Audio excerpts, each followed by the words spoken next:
Oh, it started. Oh, see, the times never make sense on this, whether it's 5 or 1 second. Hey guys, we're back again. This is Moon Magic Gaming Gurus number 45, and I'm joined as always by my good friend, the sketchy one, my partner in crime, Tash. Whoever she is. I know all her nicknames, but not who she actually is. Hello, everybody. Hello, Malcolm. Hello. And hello. How are you? I'm good. I've still got this awful bug, but and now I've got to take antibiotics for my finger. But the finger, my ET finger, as Donna calls it. ET phone home. And apparently I'm only 50,000 in the top 50,000 gamers in the world. So I know you're well, apparently you're in the top 50. So I'm feeling great and really appreciated for my skills. So it's amazing what I have to watch elsewhere to find out what's being said about me. And I've been doing some artwork, so yeah, it's been one of those weeks. Oh dear! Oh, I think you did that bit. I just know it because that was one of the reasons I said it. Yeah, you just like to see if I say anything about it. I don't. That's one of the reasons I say that because I'm like, this would be funny when Tash brings it up. Yeah. I'm doing pretty good. Yeah. Other than my rising anger issues of late and my constant stresses and wanting to kill certain people. Yeah. I'm doing pretty good. That's a normal day for me. So. Yeah, I was gonna say you got the was it the Homer in Treehouse of Horror when he's like urge to kill rising. Well, I'm getting the hair for it. Yeah. I've been good. Me and John were talking the other day because this is pretty good. Yeah. And John said to me, Mel, why didn't you just become a games tester? Yeah. And I went, brilliant idea, John. All right. Brilliant idea. I can play games all day and, do the test things. And yeah. So he sends me these pictures of, jobs in my area. Yeah. But they're not in my area. They're about 4 miles away and I can't get there by bus. I can't drive there, can I? Right? No. And I'm like, great. I'm like, you can't drive, right? Right, but it was nice because he'd thought of it, Yeah.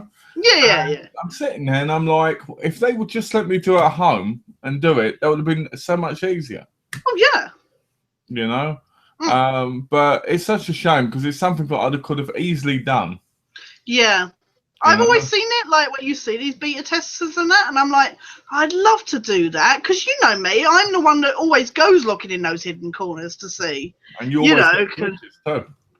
Yeah, exactly. That's because I go in those back, corners of the map and everything. Well, you're saying you go in the back doors then? I was going to say the back alleys and stuff, and I was like, no matter what I said there, it was going to be... Hello. You go down the back alleys, do you? Yeah, exactly.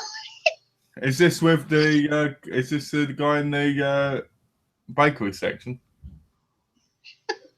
I don't know. I've not been down there for so long now at that time of night.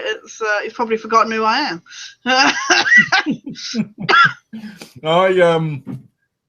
I've been these people that promised to help fix my scooter, I should go, do you know how many men I'm seeing at night time? It's still taking that long. Yeah, they've still not done it. Should have been done in the first week, surely. Yeah, it's been like months now. So when my mum's wheelchair broke, which is obviously different, but similar in some aspects. No, it's the same. Because you get that really tight wheel, don't you? Yeah. When my mum's wheelchair broke, it was funny. It was one of the most funniest things I've got to tell you. We were. Oh God! I just got this image of your mum in a wheelchair and the wheel goes spinning down the wall. She was a lot bigger at the time. Yeah. Because she's tiny little. You just like keel over. Yeah. I did. The wheel was a bit. I was sitting on the bench, and she was having a fag, and all of a sudden we had this clonk. Then the wheel bit fell off, and then she went. And then she was sitting there looking at me, and I was like, ha ha ha. And then I'd help him up. And then I had to hold up the wheelchair while I was trying to wheel it on one wheel.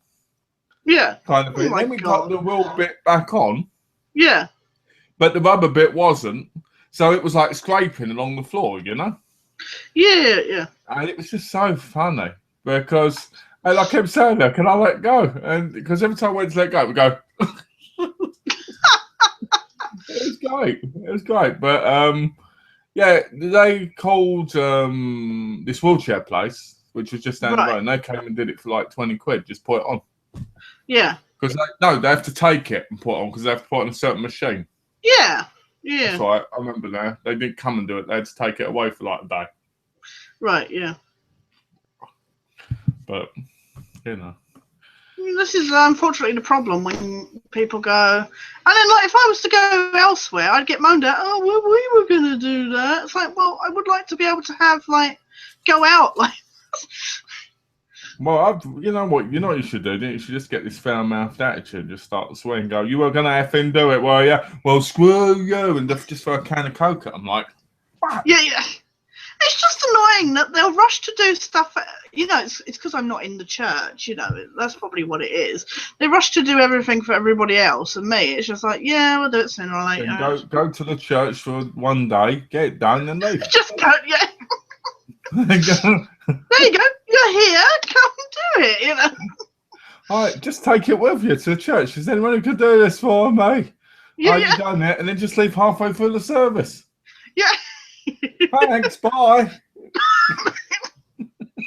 No, do a lap around the seats. Yeah. What? While it's clunking and like really badly. No, when it's fixed, just do a lap around the seats. Oh yeah, once it's fixed, just like yeah, fuck yeah.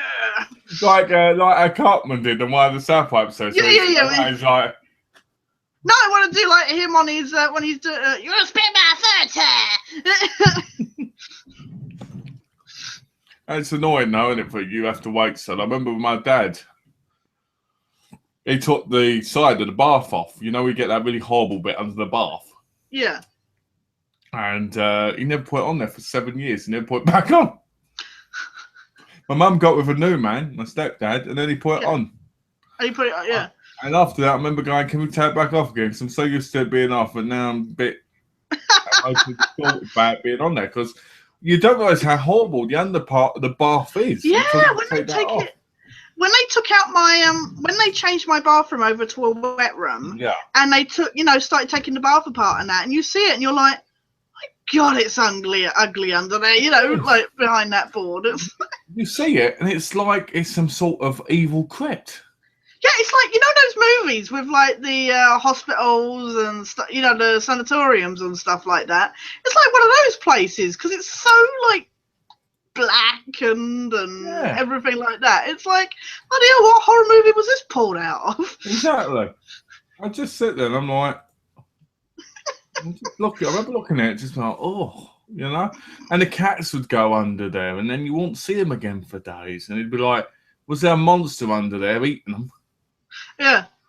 Well, it wasn't like that. I was a little kid, so I didn't really care where they were, but it just felt like I didn't see them, Yeah. Because the hello, Luke. First one here. Hey, Luke. Yeah, Luke. Yeah, Luke. Yeah, Luke. That's the Luke dance. It is now. So, how are we? Good. We're doing. I'm curious about how you tallied up that you're in the top 50 and. I looked. Oh, you did. I did. I looked. And I'm in the top 50,000. And that was a guess. Do you really think I'd go through hundreds and hundreds to look to see what number someone was at? I was like, oh, I'm in the top 50. Good. Where's Tash? Okay, I've gone through 3,000. I'll just make up a number. And hey, I finished The Walking Dead this weekend, so I was happy. What, the whole lot? It ain't even been on TV yet? No, the fucking game, you numpty. Oh, what, season 2? Yeah. Season 2 still nowhere as good as number 1. No, nowhere near. But number 1 now is a bit dated. But you know what? I'd completely forgotten how different the curses are and stuff like that. You know, like the mechanics and that. And I know I said this last week with like playing season 1 where there's not as much to do, you know, like with like say the moving out of the way and stuff like that. But I've completely forgotten how different the cursor system is, where you have that little dot thing, and then when you're over something, it has that circle, doesn't it? With the, and I was like, wow, I've completely forgotten how different that system was. I think one of the most touching moments in season 2 is when Clementine remembers Lee. Yeah. Oh, that was awful when she wakes up after getting shot and she's like with Lee. I was like, that's mean. I feel so bad for Clementine because in the whole number 2, she gets shot, she gets cut open. Yeah. You know, and she's only what, 11 in it? It's funny though, because I did different choices on my season 1 playthrough in that I kept Doug alive instead of Carly. So it was so funny when like hearing her say instead about, you know, Doug and everything. I was like, wow, that's really weird. Because like the 2 times I'd played it before, I'd always chosen Carly. So it was really weird hearing like Doug and especially like playing 400 Days and when you find Doug's body at the side of the road, it's like, and it comes up with a trophy, go and find an old friend. I was like, wow, that's just mean. Did you get all the trophies then? Yeah. Nice. So that means you got a platinum for just playing a movie, technically. Yeah, and but I 100%. didn't get. Yeah, I hate that you don't get platinum for season 2. But... I hate those games. I think those games shouldn't have platinums. Yeah. No, I don't think they should, but I would like a platinum. Trust me, when you do Game of Thrones, you'll be grateful that there is a platinum. Oh, there is a platinum. Oh, thank God. Is there one for Wolf Among Us? There's one for Wolf Among Us too, even though Wolf Among Us was boring as shit. Did you hear there's a season 2 coming for Wolf Among Us? Don't want it. You don't? I like. You didn't like Wolf Among Us, did you? I liked it, but I don't like it. To me, after the first episode, I was just like, this is getting boring now. Yeah. You know, Tales from Borderland. I played the first episode. I was like, this is incredible. Then I went back and played the rest, and I got the season pass of it and all. So I've got all of them. I know what you mean about. I mean, we've talked about this before. I don't like getting platinums for like not doing anything, you know, like not working for it. That said, GTA at the moment is becoming a real grind and I'm not liking it. The fact that we're having to do so much to get the fucking 8 million and level up so much. Especially when I'm hoping the Le Mans mission's coming out on October 20th. Give us more trophies because that would really help us. Because I think with GTA, I think we're starting to get bored of doing the same thing over and over again. Yes, that's what I'm really, really struggling with. And we've got such a long way to go to raise that money. It's ridiculous. And like, if you buy like the shark cards and that, they don't exactly give you much money anyway. It's not worth it. I bought 2 and they never. Well, you bought 2 and they didn't work. Oh, I see. You were tempted to buy a shark card where you'd finished the last part of. No, I looked. I told you, like a couple months ago, I looked out of curiosity to see how much it was and how much you would get. And I think it was like £15 for like $200,000. I think it's like $99 for 8 million.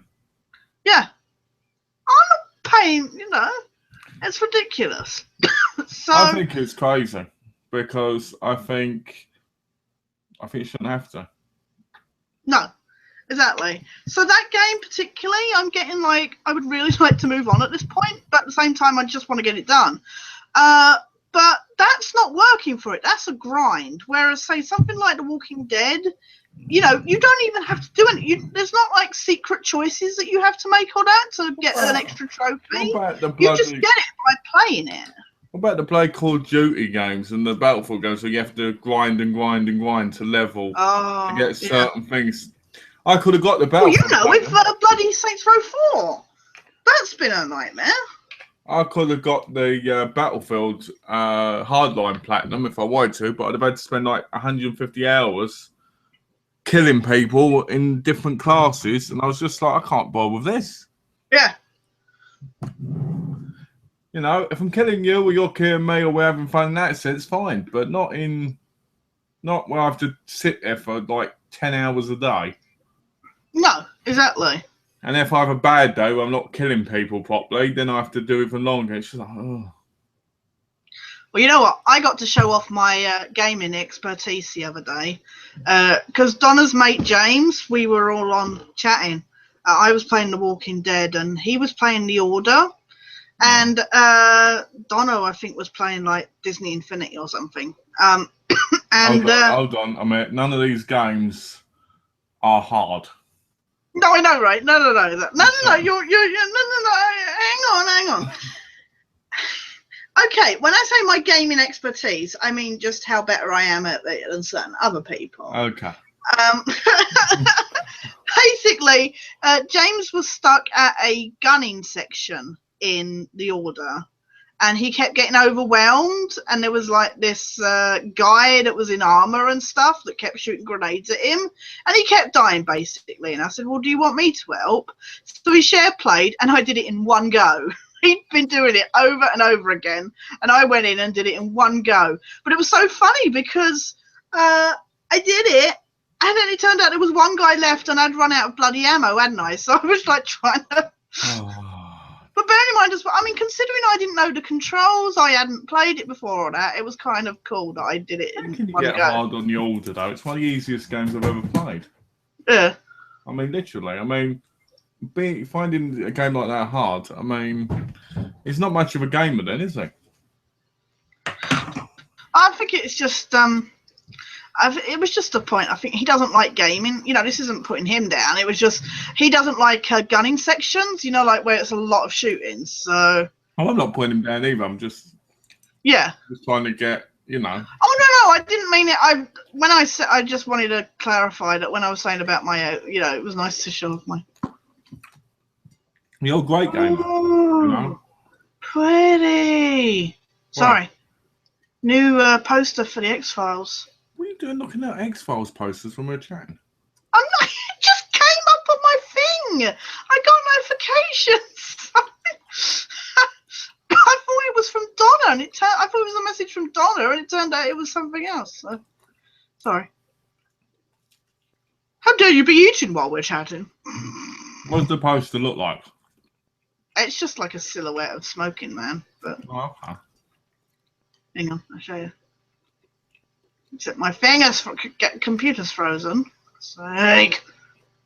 Or maybe I won't show you. I don't know what it is. I think it's my computer, especially since I upgraded to Windows 10. My browser Chrome has been awful, really slow at like doing anything. Mine plays up too. I don't know what it is. I was worried I had a virus on my computer, but I don't think that's it. Originally, I was going to downgrade again to 7. Yeah. The X-Files Blu-ray box set has gone up £5. So not happy. Oh no.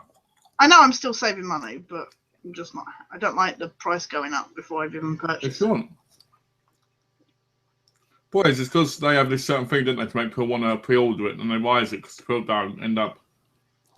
Yeah, missing out. So yeah, no, getting back, it was just funny on The Order where I got to do that. It was just. It used to be played. I mean, I wasn't saying you're not a good gamer or anything. Oh no, it was just cool because I hadn't played it, I didn't know the controls and that. You know, it was a very quick, like having to figure it out kind of thing moment. So it was kind of funny. It's a matter of that gaming instinct. Yeah, exactly. I got annoyed though with how much, again, another game that feels the need to use the triangle button as a freaking action button these days. It's. Do you remember when the triangle or Y on the Xbox was like your extra button that was there for like just like looking around and stuff? Yeah, like it was the extra button for like a very limited, very little used it, and now we've got Metal Gear, The Order. What else is it we played recently that's used triangle a lot? It's just like, for goodness sakes. Saints Row had that. Yeah, I don't like using it because the triangle button's in an odd place as well. Your thumb's just not, meant to go there. I remember when the triangle button was just to go in first person mode or something. Yeah.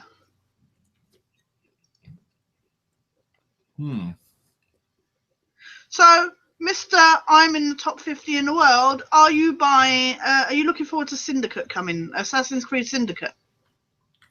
I am. You know I'm going to keep teasing you about that now. I can do. I know I'm in the top 50, so.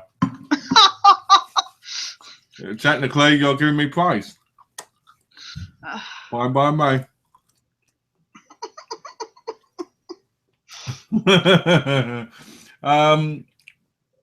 Yeah, Syndicate. I'm looking forward to it coming out. It's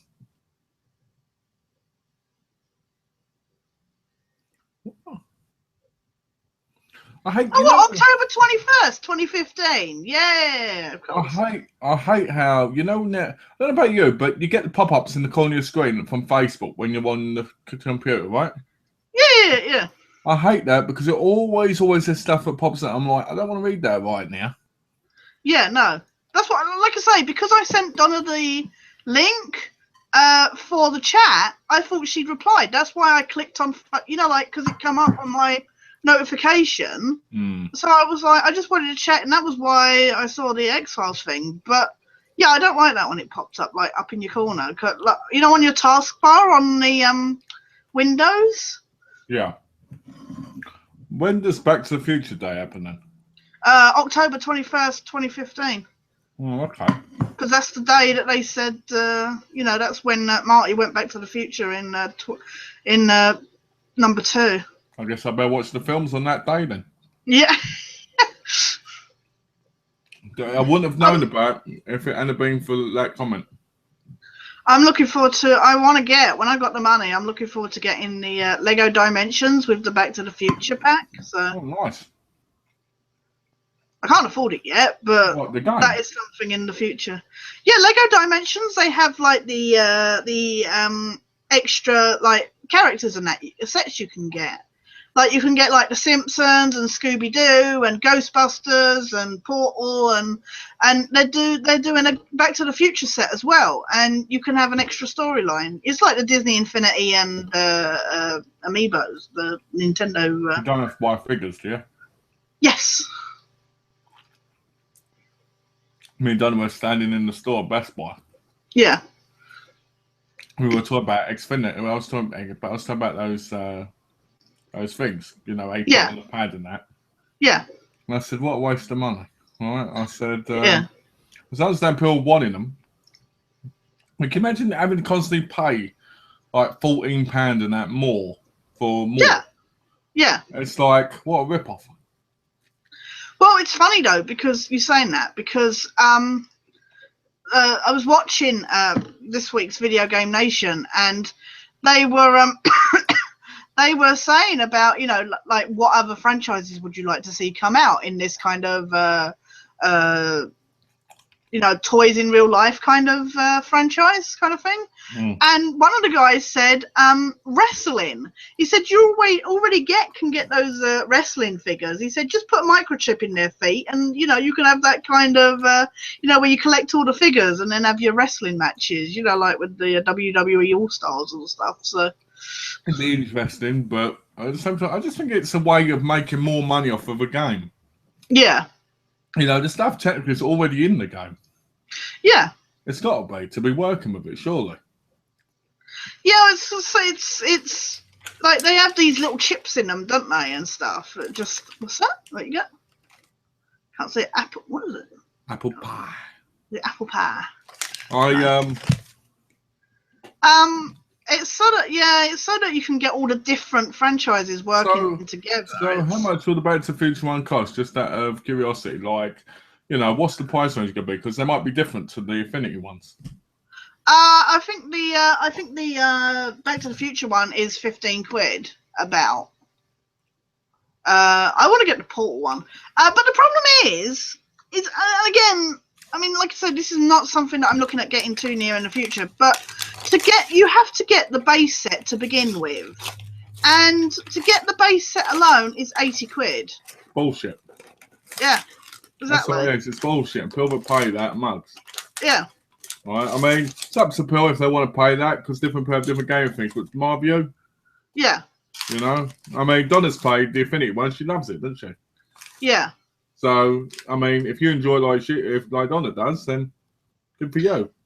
Yeah. No, like I say, I'm not getting it too near in the future. There's other stuff I want to be paying for before. You know, and again, still waiting for my Halloween refund. Oh, you could buy it with that. Well, yeah, that's what I was hoping to. Well, I was hoping to buy with my Halloween refund. My two things I was after was a microphone and Lego Dimensions, and then like money's gotten really tight, and with Brighton coming up in a few weeks, it's like actually because now they've got Jack and Hagar going from Game of Thrones.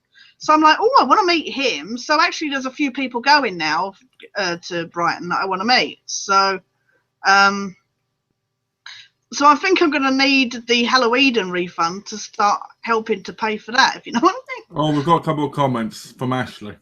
Oh, yeah. Hi, Ashley. Sorry, missed these, Ashley. Hiya, Malcolm and Tash. Feeling better, Tash? Getting there. I'm still got a bit of a cough, and I'm still feeling a little bunged up, especially in the mornings. I think it's because it's really cold here at the moment. It's good to see you, Ashley. Thanks for joining us. Still can't get into the Hangout question box. And then there's question marks. Yeah, because he was having problems with that, wasn't he, on Saturday with your chat with John? Oh, what's this? You two interested in new Back to the Future Blu-ray box set, Flux capacitor box set? I'm interested in the one that has the animated series in it. Yeah. I'm annoyed because Back to the Future is already out on Blu-ray. They're only doing it. It's like a 30th anniversary set, isn't it? And they're charging quite extortionately and the for prints it. are no different from what I hear. Yeah. So I'm a bit annoyed. I get that they're doing it because it's the 30th anniversary and all that stuff, but I'm just a little annoyed that they're making it like it's not already been out on Blu-ray, but it was already out on Blu-ray. So.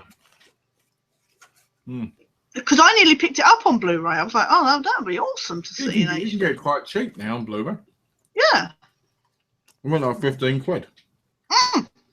For the whole set. But the problem is now they're doing this anniversary collection, it'll be extortionately priced again. Oh, actually, comments aren't showing up on my end. That's weird. Is Lego Dimensions out yet? Yes, it is. Then you might get a good deal in Black Friday. Yeah, that's what I'm hoping. Like, you know, but again, I need to see when I get my Halloween money through. So it's Donna going to get. I think she and Roger are going, but because she's got Syndicate coming out this week, I think she's got to wait for a little while. Can she use the same platform? No, she can't use the same, like, you know, like, you mean for like Infinity? Yeah, no, it's a completely different system. So, like a different, like, base. Like. Oh, okay. It's one of those things I can imagine trying if I saw it for like 10 quid. You know, yeah. Like pre-owned or something. But it's not something I'd pay 80 quid to 100 quid for. I just. Well, something I wasn't aware of. Yeah. Because I like the way, because you can actually build it and everything. It's like a proper Lego set in a way. That makes it more. It looks like Stargate a bit, but the annoying bit for me is I just recently found out, and I only found this out by from this week's Video Game Nation, was that there are times during some of these story bits, you know, like in a boss battle, they were saying in the Wizard of Oz one, where you're fighting the witch. Where she starts, you know, like kind of a bit like Metal Gear Solid, the Psycho Mantis bit, where she starts learning your things, and you have to move your characters onto a different, like, base bit. And so the implication is that you have to be close to the base, you know, like, while you're playing. So she's, you know, as this reporter said, you know, it's going to end up with a lot of people, like, sat on the floor, you know, playing with, you know, and I think that's stupid to have. I mean, I sit close to the TV anyway, but something like that, you want to have it so that you don't have to keep getting up and down to use it, you know, kind of thing. Well, you know, it's one of those things that I'd be interested to watch a review about. Yeah. Because I'm old school. You get the game, you put it in the console, you play it. You don't use all this other fancy stuff. No.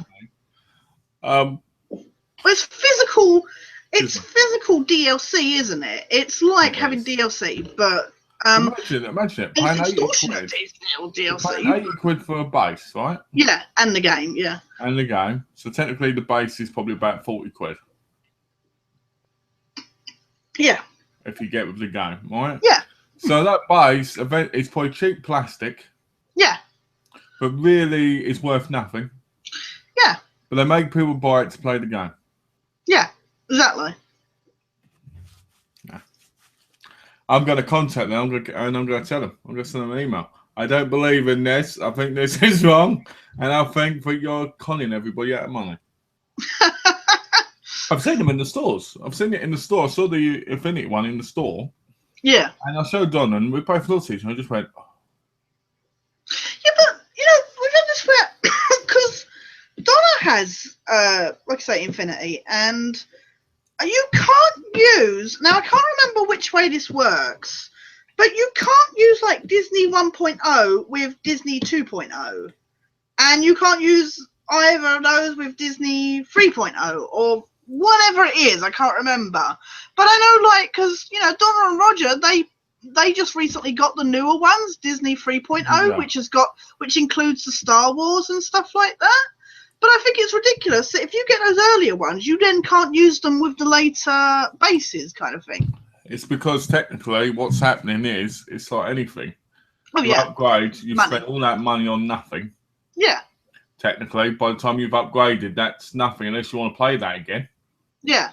Which in most cases, most people don't because they've upgraded to like 3 times what it was before. Yeah. So to me, stuff like that is just, it's bad. I don't agree with it because it's not the people that buy it the positive, it's the people that sell it. Yes. Make it, Yeah. because for me, it's just a way of calling people out more money. Well, it's like in a way as well, like you've said, like with the, like regarding the Assassin's Creed Syndicate, we were talking about it because Donna's getting the Big Ben collection set, isn't she, edition, that comes with the figure and that. And you were saying about that you used to collect the figures, didn't you? And you just couldn't look after them. There was no space and stuff like that.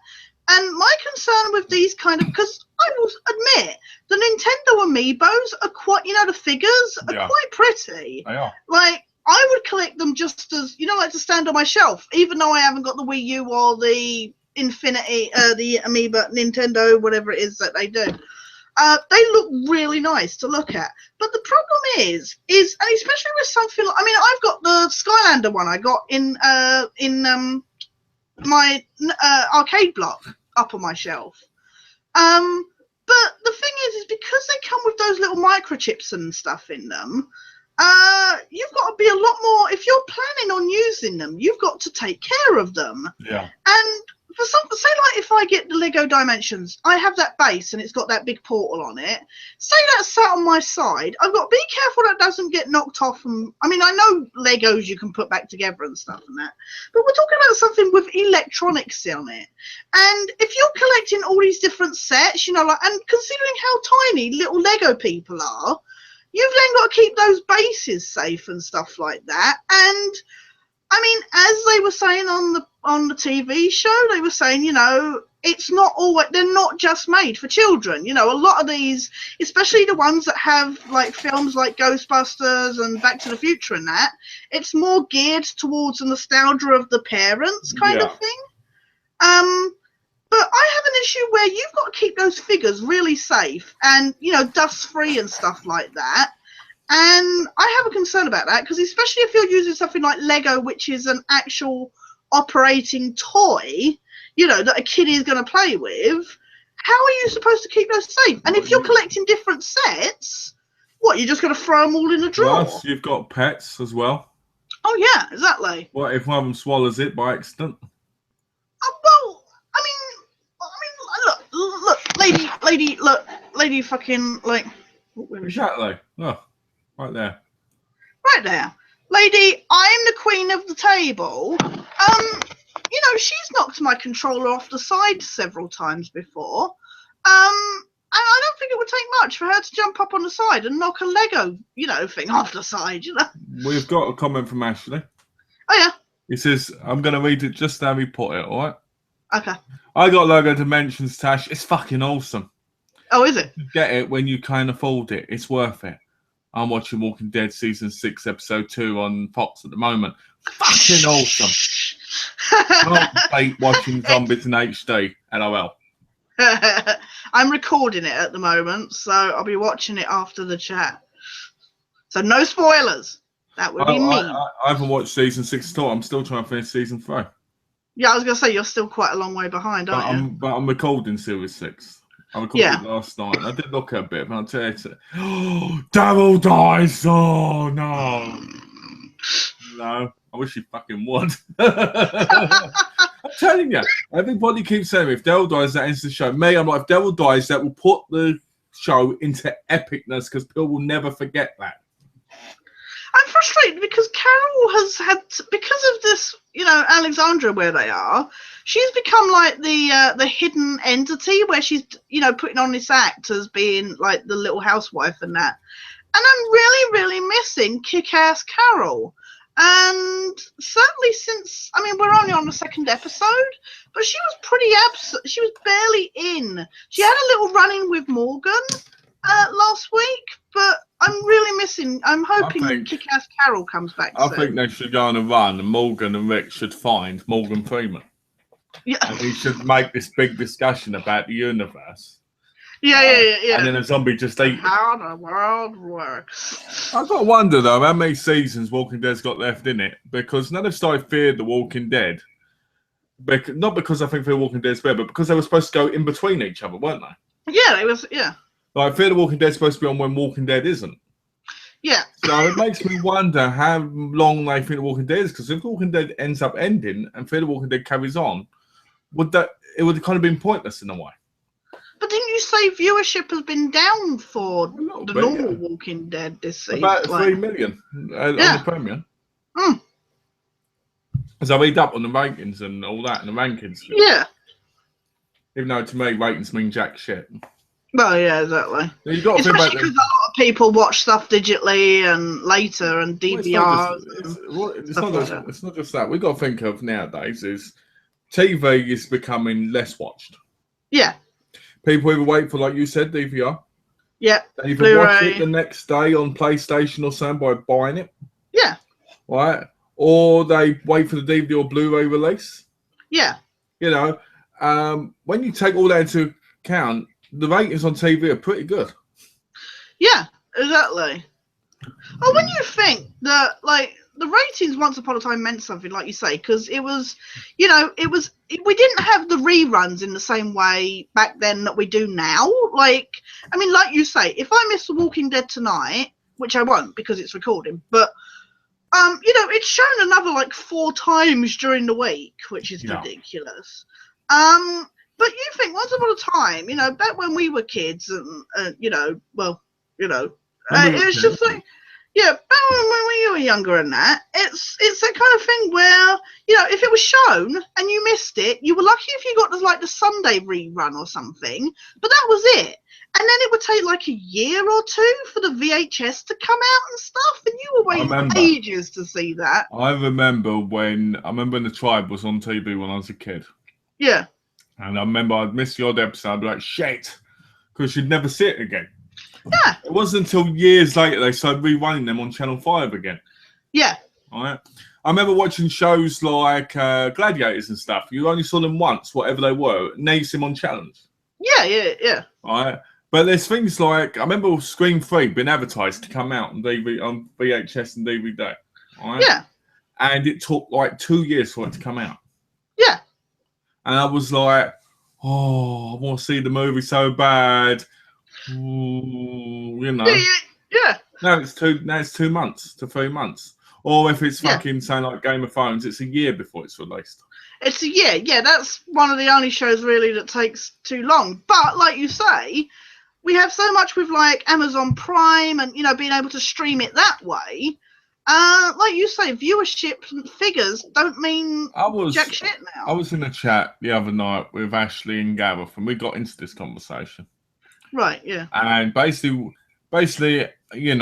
we all had different opinions. Ashley's was that you shouldn't spend money on something unless you really like it, like you've seen and you like it. Yeah. right? And I thought he had a really good point on that. Yeah. Right? I'm not going into the complete details of the conversation because there was parts in there which shouldn't be mentioned about, how you watch certain things. Yeah. Right? And because I said about how I bought stuff because I like owning the stuff. Yeah. And she was like, but I want to see it before I buy it because what if I buy something I really don't like? I'm kind of that same mentality. Right? Yeah. But what I tried to tell Ashley at the time was the reason I have the mentality I have when it comes to buying stuff, which I don't have so much now, is because when I was a kid, you could not watch that stuff on Netflix. Oh, no. Yeah. So my mentality is I pick stuff up because I forget about Netflix and that because I grew up in a world where I had to buy the VHS, otherwise I'd never see that film. Yeah. No, completely. Yeah. So that's the part I'm talking about because, like you said, when we were kids, there's only a small gap between. Yeah, it's not that big a gap. Yeah. It's horrible because you'd watch it on TV, you'd really, really like it, and you either would never see it again. Yeah. I mean, I'm sure shows you can think of it you never saw again. Oh yeah, no, definitely. Or you'd get things like Buffy, which eventually would come out on VHS. Yeah. And then be like 50 quid for a free video set of half a season. Yeah. I still remember to this day begging my dad to buy me them when they were buy one, get one free, the VHSs. Yeah. I wrote him a letter saying, "Dear Father, I love you very, very much. You mean the world to me. You are my favourite parent." Right? Yeah. To be honest, my mum helped me write it at the time. Yeah. Not because I couldn't write or anything, but because she. But because you were, yeah. And I went, they've got buy one, get one free on Buffy and Angel sets. Will you go to Woolworths with me and buy them? They cost 50 quid each. Right? That will save you 50 quid if you buy it. And I remember him saying to me, but I'm still buying it. Yeah.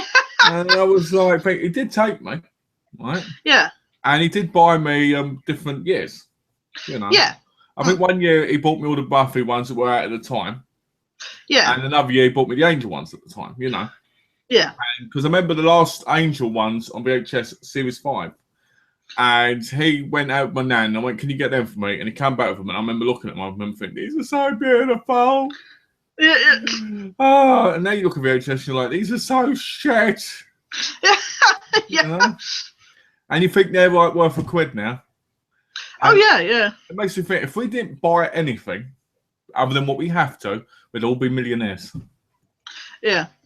It's that easy. Well, it's just I think in a way it's that stuff though that got me into the mentality. It's not movies, but TV box sets is more my thing that I will not buy without knowing what I'm getting, if you know what I mean. That was the thing like with that whole thing of like with John and you and suggesting TV sets to watch and stuff like that. I'm not going to go buy Boardwalk Empire without knowing what, especially because it's not my genre of TV. Thankfully, thanks to Sky box sets, I can watch that on TV without buying it. But the thing is, like you say, the thing is when you think that like the TV sets particularly were not really released on VHS until like the 90s. And like you say, they were so extortionate when they were released. I think that was the kind of thing is, back then, if I didn't see it on TV, that was it. Unless I had seen it and enjoyed it, there was no way I was going to get a box set, if you know what I mean. So, I mean, thankfully, we now live in a time where box sets are cheaper. But I refuse to pay 40 quid for a TV show that I've never watched before. I recently paid $37.99 and $29 for Bates and Following. Yeah. And I knew I could get that money off because the Ultraviolet. I knew it. That's why I paid it. Yeah. Right? It's like on Tuesday. It's like tomorrow. I'm gonna be picking up Nurse Jackie season 7 because it's the last series. Yeah. It's $17.99 in the store. I know in the long run it's gonna cost me $2. Yeah. Because I know what I'm doing on that. But when you buy a set, I mean, I bought sets for like $30, $40 in the past because I've been like, oh, can't believe it, this show's out. Like, oh, Ammo's out. I've got to buy it. Yeah. I've got to buy it because I didn't see it on TV, you know? So I can't wait for the price to go down because I need to see it. And then I buy it and then I see if it's on Netflix. Yeah. And then I'm like, now what I need to do is I need to not buy it, I need to watch it on Netflix, and I need to buy it when I want it, when it's really, really cheap. Yeah. You know? And that's how my mindset's been. In the last 18 days, I ain't bought anything. I think I mean, obviously there's a financial difference as well in a way, I guess. But I get what you mean, though. It's that kind of thing. I mean, it's silly because, like, I'll pick up movies I've never seen, and I'll pick up games that obviously I've not played before picking it up, and I'll do that. But it's weird. When it comes to TV sets, I will not, unless it's cheap, I will not pick it up without... It's because with TV sets, you've got to completely invest into them. Yeah, It's like, it's not just an hour and a half of your life, and it's not just maybe a bad game. Normally, it's about 19 hours of watching. Yeah. You know. Exactly. And I said to Donna the other night, oh, and hey, Donna. Oh, hey, Donna. You could never, you're fashionably late. Let's put it that way.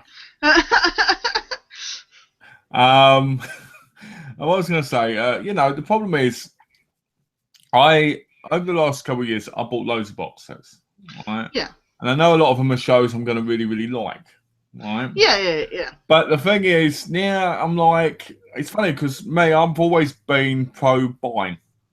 Yeah. Over pro streaming. I've always been against streaming and pro buying. And just seen the Exos Blu-ray box on Amazon for 190 quid. Woo! What? 190? Really? Bloody hell!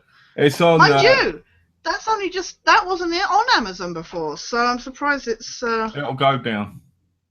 115 on Zavvi, so that's where I'm gonna. I'm sure it'll go down. I don't know if it's on Amazon US yet, but I know it's on. I know it was on Fox Connect for $150, which I thought was reasonable. It's on Amazon Canada. I don't know if it's on. Yeah, it wasn't on Canada. It was on Canada, but it hasn't been on the US one. Yeah. Anyway, like I was saying, it was pro. I was always pro buying, you know, and now I'm like, well, I might as well stream. Yeah. And then just buy the stuff when it's cheap if I like it. I mean, things like I've been watching. Let's say, shit. What was it? What's those sorts? I've been watching things like The Player, which have been on, and they're not shows I'd buy because it reminds me of La Femme Nikita. And it was a cheap, low-budget action show. And it's not one I'd buy. I watched Moonbeam City. It's one I won't buy now because I would have watched them on the cable, you know, on the demand. Oh, sorry.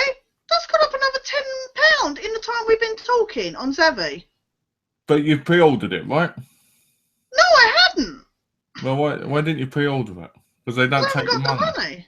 Do they not? They don't take your money. Not, but I never heard I didn't hear they take the money beforehand. Fucking pre-order it before they put the price up. If you look in the question section, you'll see. Yeah. Anyway, sorry, I just can't believe. Sorry, that just went up in price in the time we've been talking. So. Why? Because Amazon put theirs up. 191.22 on Amazon. Anyway, sorry. So yeah, sorry. But yeah, so that's what I was saying. Yeah. No, I completely see where you're coming. And like you say, I mean, there's been a number of factors as well that have come into you, obviously, buying box sets and that. But I'm not one for streaming, but I love the fact that you can now use it as a way to check out shows that you are curious about buying. You know, like Dexter, and the fact I've been able to watch Dexter, and, you know, House of Cards and Prison Break and stuff like that. The stuff that I've always wanted to pick up on DVD, but I wasn't prepared to, like you say, especially something like Prison Break, where you really have to get it through the first couple of episodes, kind of, or Sons of Anarchy and stuff. Oh, got a comment from Ashley. I agree with you, Tash. Lego's for all ages. I want to see Lego Walking Dead. It's too gory for Lego, I guess. Yeah, but you can get little custom Walking Dead figures. They're awesome. They're extortionate. I got some for my mate Jane. because she really liked the look of them. And you can get like a little Daryl with a little crossbow and a motorbike. That sounds awesome. It is. I got them for her for Christmas, and I was like, I want these myself. They're awesome. The Lego movies are getting very popular, so they might end up doing some adult ones. You know, nobody ever thought Marvel or DC would, and they're starting to do the odd adult ones. I mean, they could do. I mean, you get those little skeletons, don't you, Legos? So I think they could do like a version that's less gory, kind of thing. Yeah. That is more kid-friendly. I mean, what kid doesn't know about zombies and stuff, you know? Well, they could make a comedy version, I guess. Yeah. Which is the one TV show you can watch over and over again and never get bored? Has to be The Sopranos for me. That's from Luke.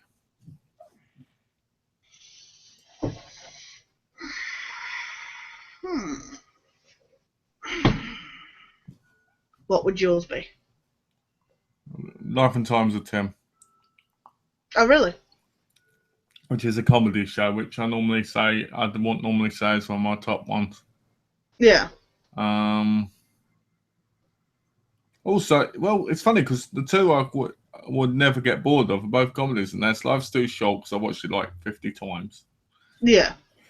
And Life and Times of Tim. I would think for you it'd be X-Files, easy. I know. It would be, but I know everybody expects me to say that, so I'm trying to think of something else. I mean, the good thing about X-Files as well is it's 9 seasons, so there's plenty there to watch, if you know, and variation of stuff. There's other stuff I love. I mean, there's plenty of classic. I mean, my God, something like 40 Towers or Porridge. When you think 40 Towers is only 12 episodes or Porridge is only 18 episodes. Yeah. And I still enjoy those. I've seen those episodes.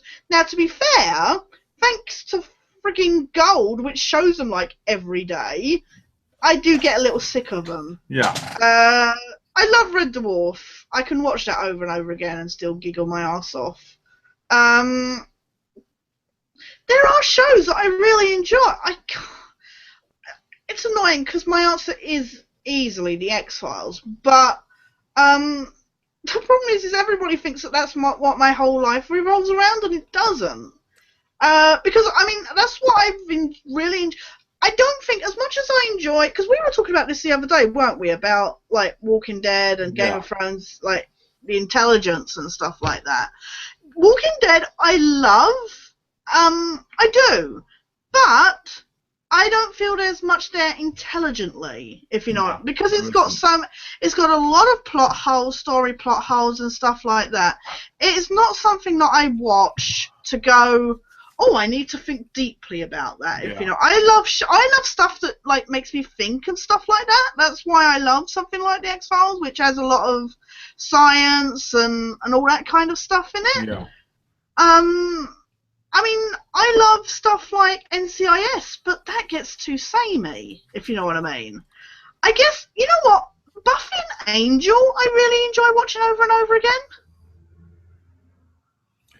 They're shows for Angel more, but that is quite short. That's my only problem with that. They're shows for I feel like the X-Files needs a Blu-ray release to kind of rejuvenate them. Yeah. Because they look so terrible. Yeah. Yeah. And I find them barely watchable. Yeah. It isn't because I don't like them, because I love them. I grew up with them and I enjoy them to bits, you know. Yeah. It's the fact that because of the pitch quality, you put it on the HD TV now, it's even worse. Well, as I said, you know, with the rewatch that's been going on lately, and I put it on, and I put it on my PlayStation and upscaled it so it filled the whole screen instead of just the 4:3 ratio. And one, it looked awful, and two, as it was blurry as crap. And it's so funny, it's like we've talked about it before, you know, like how you don't really realise how different picture quality is until you compare it to something else. What about these purists that want it staying 4.3? That's just stupid. I hate that on a HD TV. What is the point of me having a 60-inch TV if I'm then losing like 5 inches each side. Oh, you're losing more than that, probably. Well, yeah, exactly. But I'm just saying I as know a what you mean, yeah. It's just yeah, annoying. yeah. The old Batmans were in the 4.3, and I can understand that because when they were filmed. Oh yeah. But shows like Buffy and Angel, I'd want to see them properly, like that. 16. I don't get why they've not been re-released on I Blu-ray remember yet. Buffy was going to come out on Blu-ray like 6 years ago. Bloody Fox, they're really slow with considering like they were the original people to put like like the X-Files was the first show on DVD released. You would think they would be a bit, but they've been really slow with the whole Blu-ray transition, haven't they? Well, they've pissed a lot of people off by stopping Blu-rays. Yeah. I mean, Modern Family had loads of Blu-rays and they just stopped doing them, put them on DVD. Same with Glee. Yeah. I hated that. What's that, mate? The West Wing. That's the show I would watch over and over again and not got bored of it. I love The West Wing because it's intelligent and there's funny bits, there's sad bits, there's a lot of different stuff. But can you do that individual episodes instead of a whole series? Yes. Okay, then that. I love the big ball of cheese episodes. They are so funny. I've got a comment from Donna. Oh yeah. Is Wonder Woman going to be in Arrow? Arrow Facebook has posted a pic of her comic pic. Could this be a hint? Ooh. Would it be the same Wonder Woman? But they're going to use. Well, I don't know because hasn't there been talk? Because Wonder Woman's going to be in the Batman vs Superman movie, isn't she? Yeah. Yeah. If she was in it, it'd be quite good because I think this is the problem with DC and Marvel. I think they need to have more crossovers. Yeah. Like if you get Wonder Woman in the movie of Batman vs Superman, have her in an episode of Arrow. That way, it builds that character more for the films or the show more because that is connected. Yeah, because it connects it. Yeah. It's the same like if they have an Arrow movie, they should have Stephen Amell in that movie. It's so funny though because DC, they've always been amazing. I mean, we talked about this before because we were talking about this when I mentioned about John Wesley Shipp being Barry's dad in Flash, and yet he was the Flash in the 90s version of the TV show. And what I've loved with what DC TV series have always done is they've always brought in people from different incarnations of the different characters. Smallville, always had everybody from different versions. I mean, to have to every Terry Superman Hatcher, alive, didn't they? They had every Superman alive and Lois Lane. Yeah, get Terry Hatcher to play Lois Lane's mum was genius. They've had different. They've done it on different TV series. They're doing it now with like Arrow and Flash. It just seems funny that they've always stayed true to their different incarnations in the TV world, but when it comes to their movie universe, it's the cinematic universe, they go for completely different people, and I feel so bad for the people that like Stephen Amell that do all the work on the TV series, and then they get shot, and people get to love that character, and then when you go to the cinema, you're expected to accept somebody else as that character. My question is, will we find James Van Der Beek in The Flash as Barry's brother? Be awesome. That would be awesome, wouldn't it? Can you imagine that'd be like a three-way question? That'd be amazing. Can you imagine? Like 90s Flash. Oh, you know what? I realised how sad I was. Yeah, that would be great. Can you imagine? Dawson, Mitch's son as, something that made me feel sad, though, was the fact that this character, I don't think it's a spoiler, this character turns up at the end of, like, the new Flash episode, last week's one, and was like, I'm Jay Garrick. And I said, wow, that's really awesome, the first Flash turning up in Flash. And Donna was like, oh, is that who that is? I was like, oh my god, that's so sad, I know who the first Flash was. What I've heard from the Flash series, because I haven't watched it yet, is that you get all these different Flashes turning up. I think because they open this singularity, So I'm wondering if they're having like this whole Elseworlds, Apparently thing. there's like this Bumblebee Flash, Reverse Flash, Single Flash, Married Flash. I've got 6 Flashes, kids with me, and I'm just like, what? I'm wondering if they're going for that Infinite Worlds kind of thing. I hope they don't, because I'll get annoyed if they start bringing up all these bloody different. What would be great is if we got the 90s Flash come through and talk to the dad. Yeah, can you imagine? Yeah. That'd be awesome. Maybe that's why his dad's left. It's just, could you imagine? Just like. Crazy. He's going to come back as the Flash. You wait. Donna's fallen in love with someone. Oh, yeah. Just, you know how you're crazy about David Duchovny? She's crazy about something, but you can't guess who. No, go on. Give you a hint. He was in a sci-fi show. And he was also in a teen show. No, go on. Oh, you got to have a couple of guesses. I can't even think. He's also in a show right now on Showtime. Oh, I don't get Showtime, do I? So I don't know what shows are. I keep forgetting because it's different show. Yeah. Isn't it? Joshua Jackson. Bitch, he's mine. Yeah, she's madly in love with him. No. She's fallen in love with him. I'm sorry. I don't get. You know what? In comparison, David Duchovny pales to Josh Jackson is mine. I mean, I joked to Donna that I essentially orgasmed just from seeing him on topless on an advert. He's mine. He's always been mine. And you could tell her to back the fuck off. He's my age and he's mine. Okay, we'll start a rivalry here between you and Donna, mate. I'm joking. Joshua Jackson. You know what? It's so funny because you were like, oh, it's nice that I can suggest stuff that the Donna's then picking up, like Dark Matter and stuff like that. And then it comes to Josh Jackson and it's just going to be claws at dawn. It's funny because she really loves him in Dawson's Creek. Yeah. Has she seen Fringe yet? And she started watching Fringe last night. Ah, is that why she said when she watched him in Fringe, it was kind of like seeing an older version of the Pacey character. Yeah. And that it's made her kind of love the character, love the person more. Yeah. So I thought it was kind of funny. I thought it was funny for her to say that. It's funny because I loved Dawson's Creek when it was first on. And then, I've seen, Fringe since. And then after seeing Fringe, I had a go back through Dawson's Creek.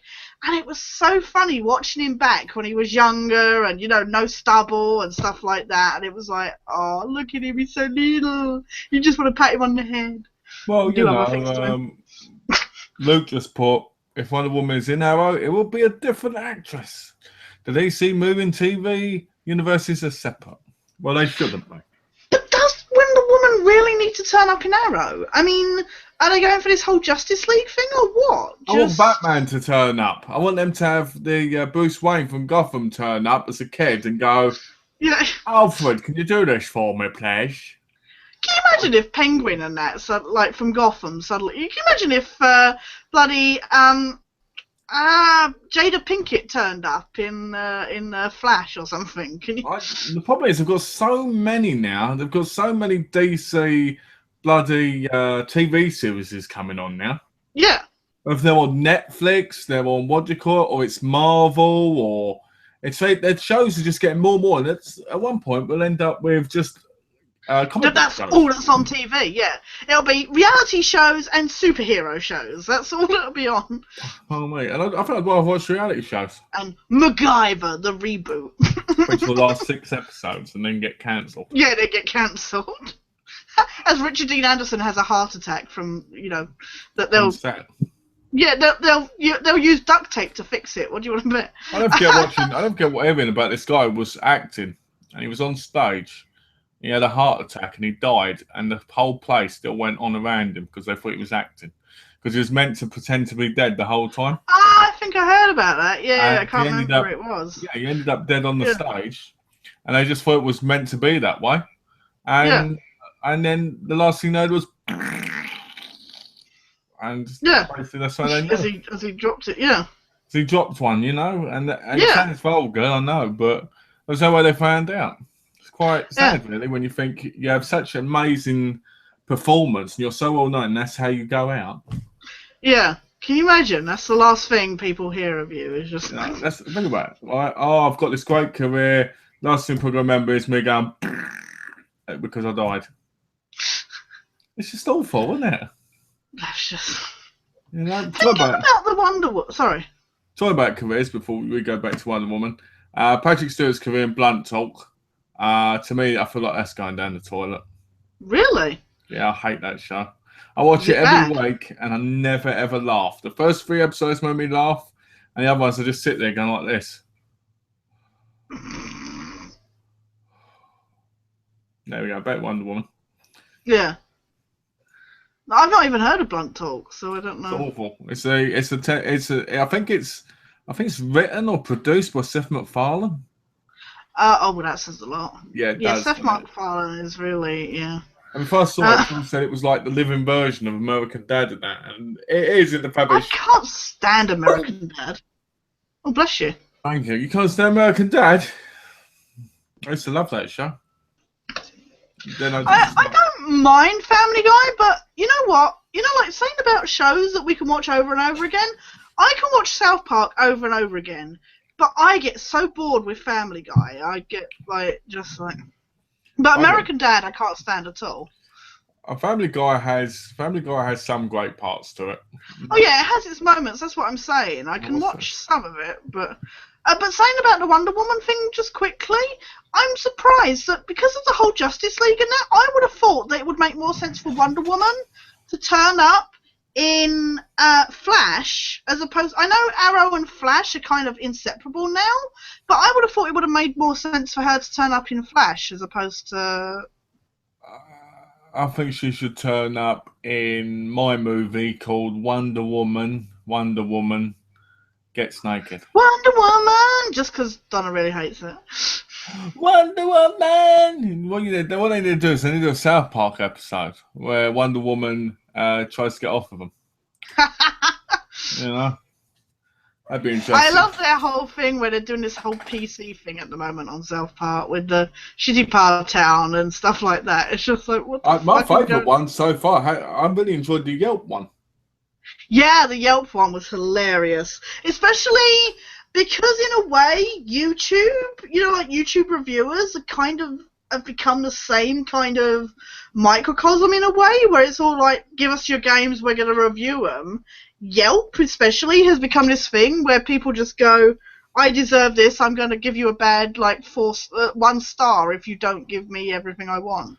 I hate things like that because it's like being held hostage, you know, like I'm going to do this, I'm going to do that if this doesn't happen. You're like, fuck off.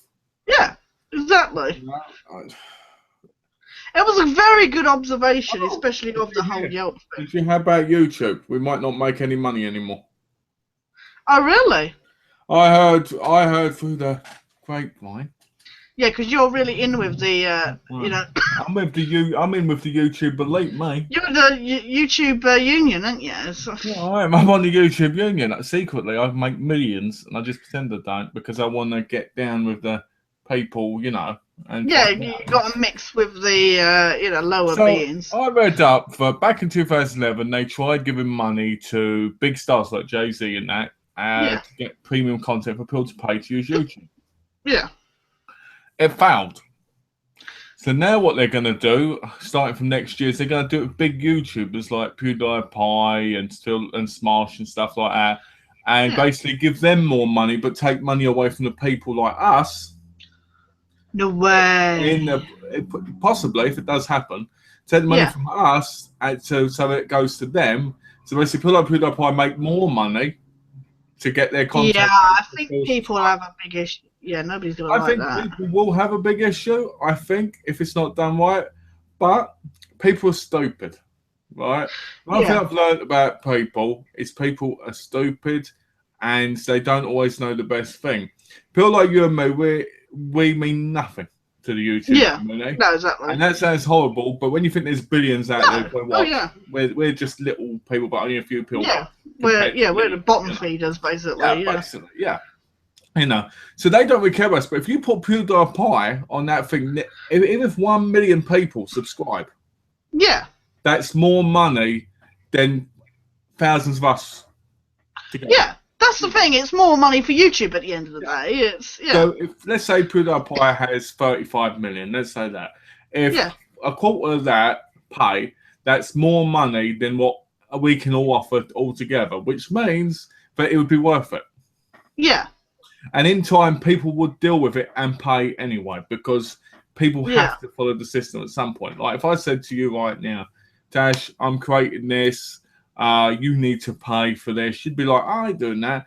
But then over time, you'd be like, oh, I'd like to be able to watch that again. So yeah, I'll pay this little bit maybe, you know, depending on what it is. And there you go. You've got the suckers in. Yeah. It's like going back to that whole Patreon thing, isn't it? It's think of it like the Lego Dimensions thing. Yeah, where you're paying for your DLC. I disagree with it. Yeah. If you played it and you went, oh, it's really, really good, you know, and I saw an Asia, I might go, you know what? I'll give it a go. Then I'm paying for the stuff. That's what it'll end up with YouTube. If I get it, I'll do a video like my Metal Gear Solid one that got deleted. Exactly. There you go. All right, and then get that one deleted too. Yeah, then get that one deleted and then get my account deleted. But what I'm saying is, I heard that's going to happen. Yeah. Now, if that happens, it means YouTube technically will just become more of a hobby. Right? Yeah. Because we'll be the people that draw get more of a hobby than it is already at the moment. We'll be the people that draw people in, and it'll be the big YouTubers that make the money. Yeah. I keep getting sucked into doing stuff that makes me no money at the moment, so... So, how do you feel about that then? I agree with what you mean, with what you're saying. It's that kind of thing where it's like trying to figure out where it pays off in the long run kind of thing. The thing is I've not made any money off YouTube, so it's not going to affect me. But I don't know. I feel like it's brushing the smaller people under the carpet, you know, kind of thing. And it's not helping really the people that are trying to make it. It's not really helping them to get anywhere with that. But I don't know. I think it's a double-sided coin, to be honest. What you've got to remember is, on YouTube, there's people that are massive that we've never heard of because we don't have protection. I've found people countdowns of like top YouTubers, and I'm like, I have never heard of these people before. I've found people with hundreds of thousands of hundreds of thousands of subscribers. Yeah. I've never heard of. I'm like, wow, I've never heard of this person. This person is amazing, you know. Yeah. But then, here you go, I've been taking crack again. Yeah. It's like Coke. Yeah. Literally.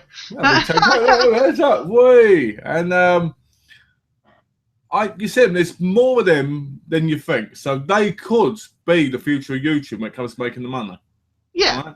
Right? People like us, because Don asked the question, Don said, how are the smaller YouTube channels meant to get big as PewDiePie if YouTube stopped investing? Now, what's going to happen is it's going to end up being one of those things, because trust me, I know a lot about this. I'm sure Tash does. Yeah. In the fact that the harder you try, the more you fail on YouTube. Because the harder you go, the less subscribers you get, the more what you call it. Now, if I decided to be as silly as I am sometimes, I'd probably make more subscribers. Oh yeah. Right? If you just went on and did a load of your singing videos on that, you'd probably. Right, I probably won't make millions, but I'd probably make maybe 1,000 from what I've got now. Right, in a few months. All right. By the end of next year, I could probably have, let's say, 3,000. Right, because that's realistic. I'm not going to say more than that. But that's not what I want to do. No. But if I did do that, I'd think, but I still won't make money because PewDiePie and that would be getting it because they're bigger. Yeah. Now, YouTube want to do this because they want to line their pockets more. But what they don't realise is each time a little channel grows, it's like a plant. You wait. Yeah. It grows, it gets bigger, and it gets better, and it becomes a beautiful, amazing spectacle that people want to see. Mm. The problem with cutting them off is you're making them want to go somewhere else. Yeah. So they might go to Dailymotion, they might go to Movie Pilot, they might go wherever, right? Yeah. Wherever can do it. They might start their own websites. Who knows? Yeah. Right? that is taking money from yourselves. Even if PewDiePie is making you millions and millions on his own, technically a year they probably make about 250 million maybe off him. Yeah. Right, that's just a guess, but I know it's in the millions. Yeah. All right, so that alone makes him worth their time. Oh yeah, no, exactly. At the end of the day, they've got to look at it as a business where if he's making their money, then they need to put more money into making him bigger, because then it'll just make them more money. See, the problem with businesses is they always cut themselves. They always want to get more money, and to us, they're making billions at the minute. So why do they need to change it? I know, right? Yeah. If I was making billions, I'd be happy with just leaving it to get billions. Yeah, exactly. Yes, did you know that you can buy YouTube subscribers? Now, I know about this because you can buy YouTube subscribers, but they're fake. You've talked about it. Me and you spoke about this once, didn't we? Yeah, because Alex said about it. You can. I think hold on a minute. I got confused because Ashley sent me a message. Something about inviting me to. Oh, okay. All right. I don't know what that's about. What was that? Sorry, what did you say? Sent me an invite saying I think you have to invite me to the chat. I think it's because the comment things. That's not how it works. I think it's got YouTube comments, which I'll read in a minute. You can buy YouTube subscribers, but the problem is they're not real. Yeah. YouTube can find this out by your likes and your subscribers list. Yeah. If you've got loads and loads of views, but you haven't got any likes, that means something's up. It's the same that you can buy likes. You can buy, what's the other thing you can buy? But yeah, you can buy likes and you can buy subscribers. And YouTube knows whether or not they're fake or not. That's why PewDiePie lost a whole load of subscribers. Yeah, but it wasn't his fault because a lot of his fans were getting these fake names and accounts and stuff and were subscribing and buying subscriptions and stuff. And he was all like, oh, well, I've got all these people. And then all of a sudden he lost like 20 million subscribers, and it was because YouTube realized what was going on and deleted all the accounts. Well, it doesn't help either that if an account on YouTube isn't used for a certain amount of time, you lose them off of your subscribers list too. Yeah. So if I don't log on to YouTube for, let's say, a year and a half, you'd lose me off your subscription list. Yeah. All right. But if you buy subscribers, you can get kicked off of YouTube. It's just a matter of time before they find it out. There's also something where you can do sub for sub. Yeah. There's a site called, I think it's called like Submarine or something. Oh, where you go like, please sub to me, and they, No, you sub to them, they sub back. Yeah, right? Yeah, that's what I mean. But the problem with that is you're subbing to things you don't care about. Yeah. And they're subbing to things they don't care about, so they're not going to watch your videos. No, yeah. And by the time they've done that multiple times, your video's going to be a long way down the list anyway. Yeah, exactly. Right? So it's all pointless. So you can't really cheat the system. I don't believe in that personally. I know it's a silly thing because to make money, I guess you've got to think like that. But I like seeing how many people have joined for genuine reasons, if you know what I mean. So, and you know, I like seeing when people have left for God knows what reason. Okay, we've got a comment from Ashley. He keeps putting question marks. Okay. If you both could go into any movie world or TV world for a day, what would it be? CSI. I'd love to do forensic science. Solve crimes. Are you serious? Serious? I'm a huge. No, I'm a huge. I've got books on like forensic science and like solving that kind of. I didn't mean that bit. I meant about being in the show. I didn't mean about the forensic thing. I meant about the show. Oh no, I'd totally be in that. Can you believe they put Ted Danson into CSI Cyber?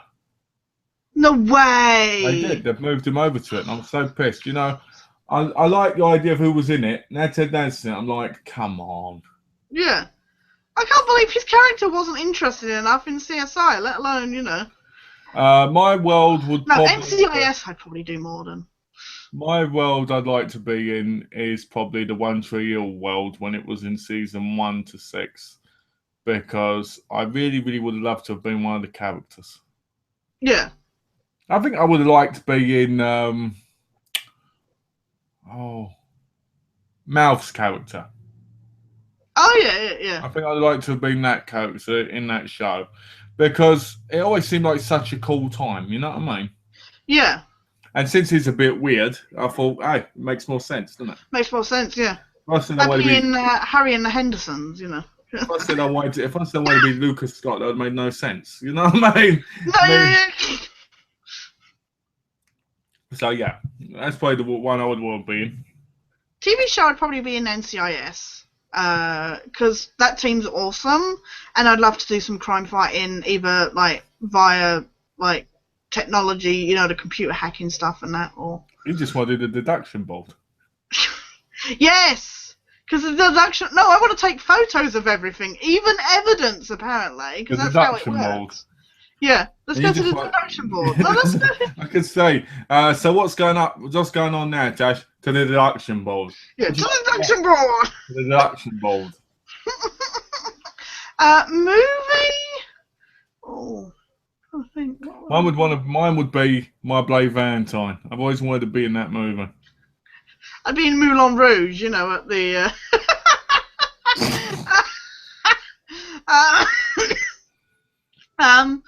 Oh God, I can't think. That's a tough one. Because most of my favourite movies are really miserable freaking movies. So. I know what you want being. You're being Centurion. Oh yeah, because you know that was amazing. John's here. He said hi. Oh, is he here? Oh, hi, John. John put, hello, Luke. I'm your father. Oh, he always puts that. By the way, here was the X-Files poster. Oh, what, my face? Yeah. Trust no one. Hold on, let me click on it so it stays up. Trust no one, January. It's quite a nice poster, actually. That's what I thought. I thought that was pretty cool. I'm surprised he's not dead. I don't know how he's not dead, for fuck's sake. They showed him being, like... I like the way they were like, oh, could you see him actually burn into skeleton? And they're like, yeah, but you can't always trust what you see. I was like, oh, for fuck's sake. Seriously, Chris Carter?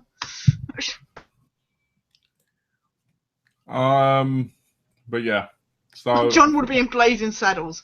What, with all the farting? When they're all sat there farting? Can you imagine?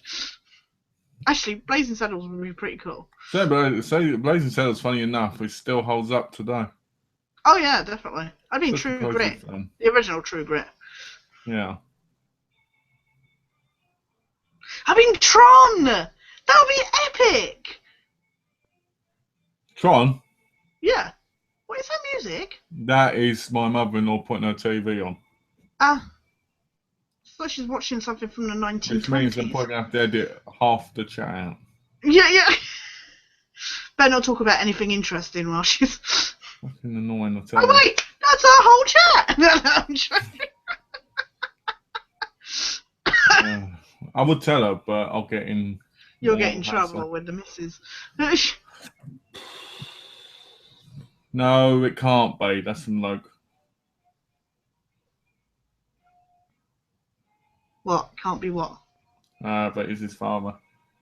Have you seen the poster? The new Star Wars poster? No. They've gone for that classic look, haven't they? Hang on, I can share it if you want to see. Okay. They've gone for that classic look that all the other posters. Unfortunately, it's not drawn like the other ones, but it's got that classic orange, blue look. And hang on, I got it. Yeah. Save it. Wow, that's really loud. It's Real amazing. cool X-Files poster there. Yeah, it is. Right, here's the new Star Wars poster. It's your face again. Hey. There you go. That's quite nice, actually. I like that. Yeah, it's very evocative of the old ones, kind of thing. Yeah, it goes with them really well. Yeah. I like the way they've got, you know, Han and bloody Leia there, and Chewie. But no, I don't see any Luke there. Unless I'm being completely blind. I can't see him. I see C-3PO and R2-D2. in something that looks like Gollum. That's a bit. But yeah, I think that's a pretty cool design. I like that. I always wanted to be a Jedi, so Star Wars film, and for TV it would have to be Charmed or Quantum Leap. I like the idea of Quantum Leap. Oh, Quantum Leap would be a good one. John says Star Wars trailer. Yeah, I think there's a new one. I don't know. I've not seen. I just saw the poster, so. I'll be right back. I I'll wouldn't go like- to the low. Oh, okay. I wouldn't mind being in Charmed World if it means getting to hang out with Leo, because he's kind of hot. Ah, there's a new trailer.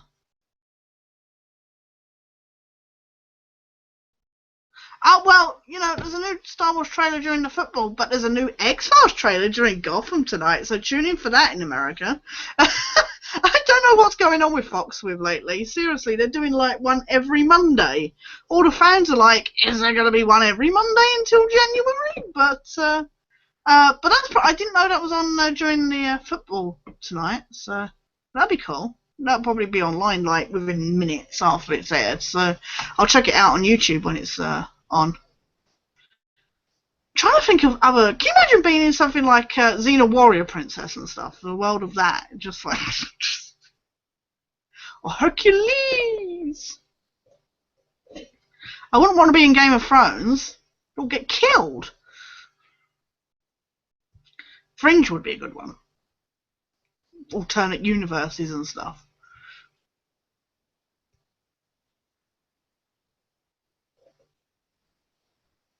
Why would you like to? I'm curious though, Luke. Why would you like to be in the Sopranos world? Wouldn't that be quite scary and dangerous? Would you be hanging out with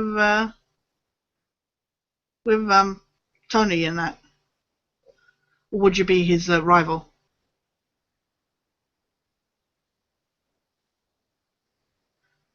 Oh, what am I wearing today? I'm wearing my It says I'm a gamer not because I don't have a life, but because I choose to live many. To have many, which I think is really cool. It's kind of small print now, and underneath, sticking with the gamer theme. Honestly, I keep doing this stripping on this chat. Seriously, should be the Tash strips chat. I'm wearing a Metal Gear Solid t-shirt. So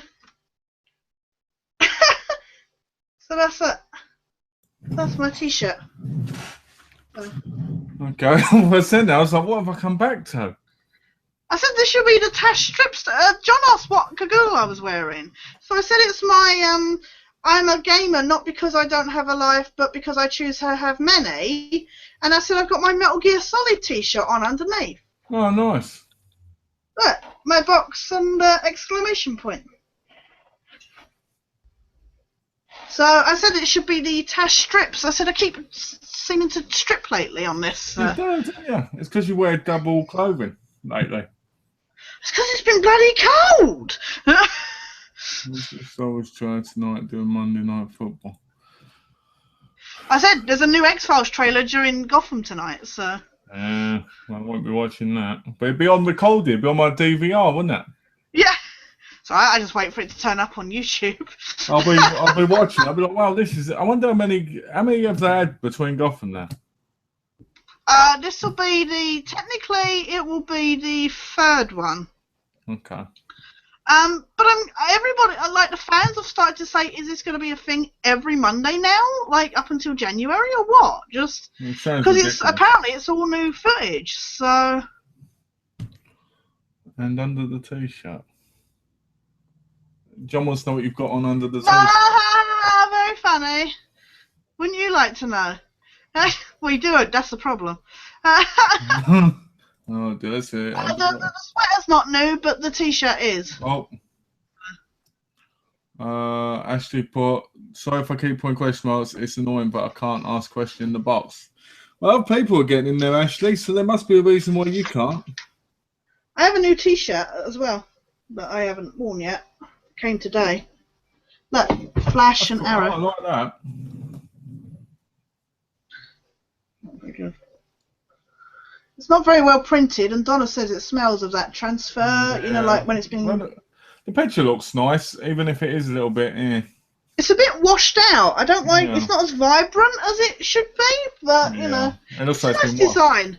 That's why I got it. So I thought it was a nice design. So I got some other shirts upstairs, I really, yeah, which I've never worn. yeah. I But can't see. Wait to see your ring one. I'll wear them eventually.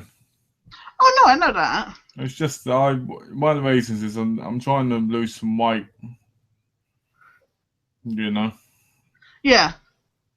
So says she would like to be a kick-ass character in either Walking Dead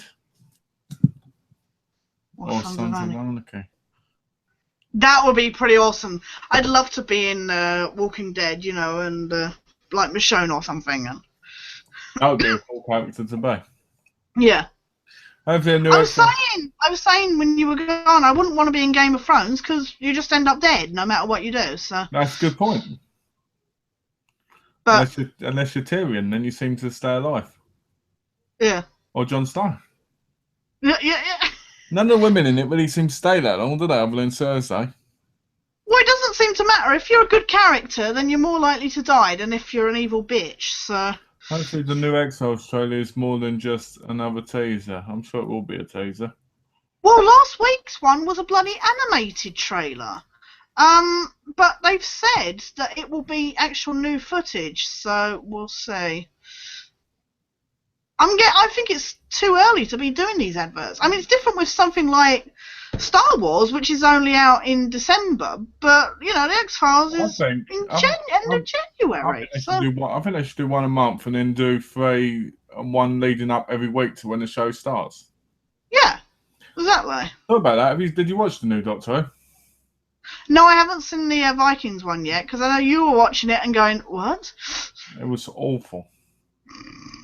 They've all been awful up to this point. Is it even worse than the Ghost one? It was worse than the Ghost one. They just get worse and worse. And the following one that's coming out, the next one, just looks even worse. It's like, what are they doing? Is it another 2-parter or just... No, it was a 1-parter. Oh, it was a 1-parter, yeah. I guess you could technically call it a 2-parter since it's got another character in it who was in that one.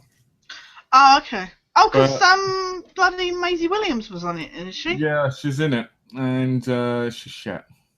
Yeah. Oh, was she? Yeah, the whole thing is shit. I watched it because I can. You know? Oh, Luke wants to be in Boardwalk Empire. I thought you said you wanted to be in Sopranos. No, he said that's the show he could watch over and over again. Yeah, I apologise, Luke. It's because it was at the bottom of the comments list. Sorry. Just love that period, eh? Yeah. What, Prohibition, black market booze and that. Or do you just like the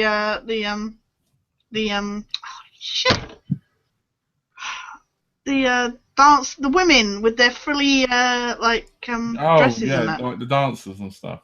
I can't forget. I normally know it. That's really annoying me. Because Jane did a costume in that kind of... Not here long enough. Have a great rest of the chat, guys. We will talk later tonight, Malcolm. See you later, John. Take care, John. See you later. I know what they are as well. I know what they are. Just... Shit. I can see it. I'm just...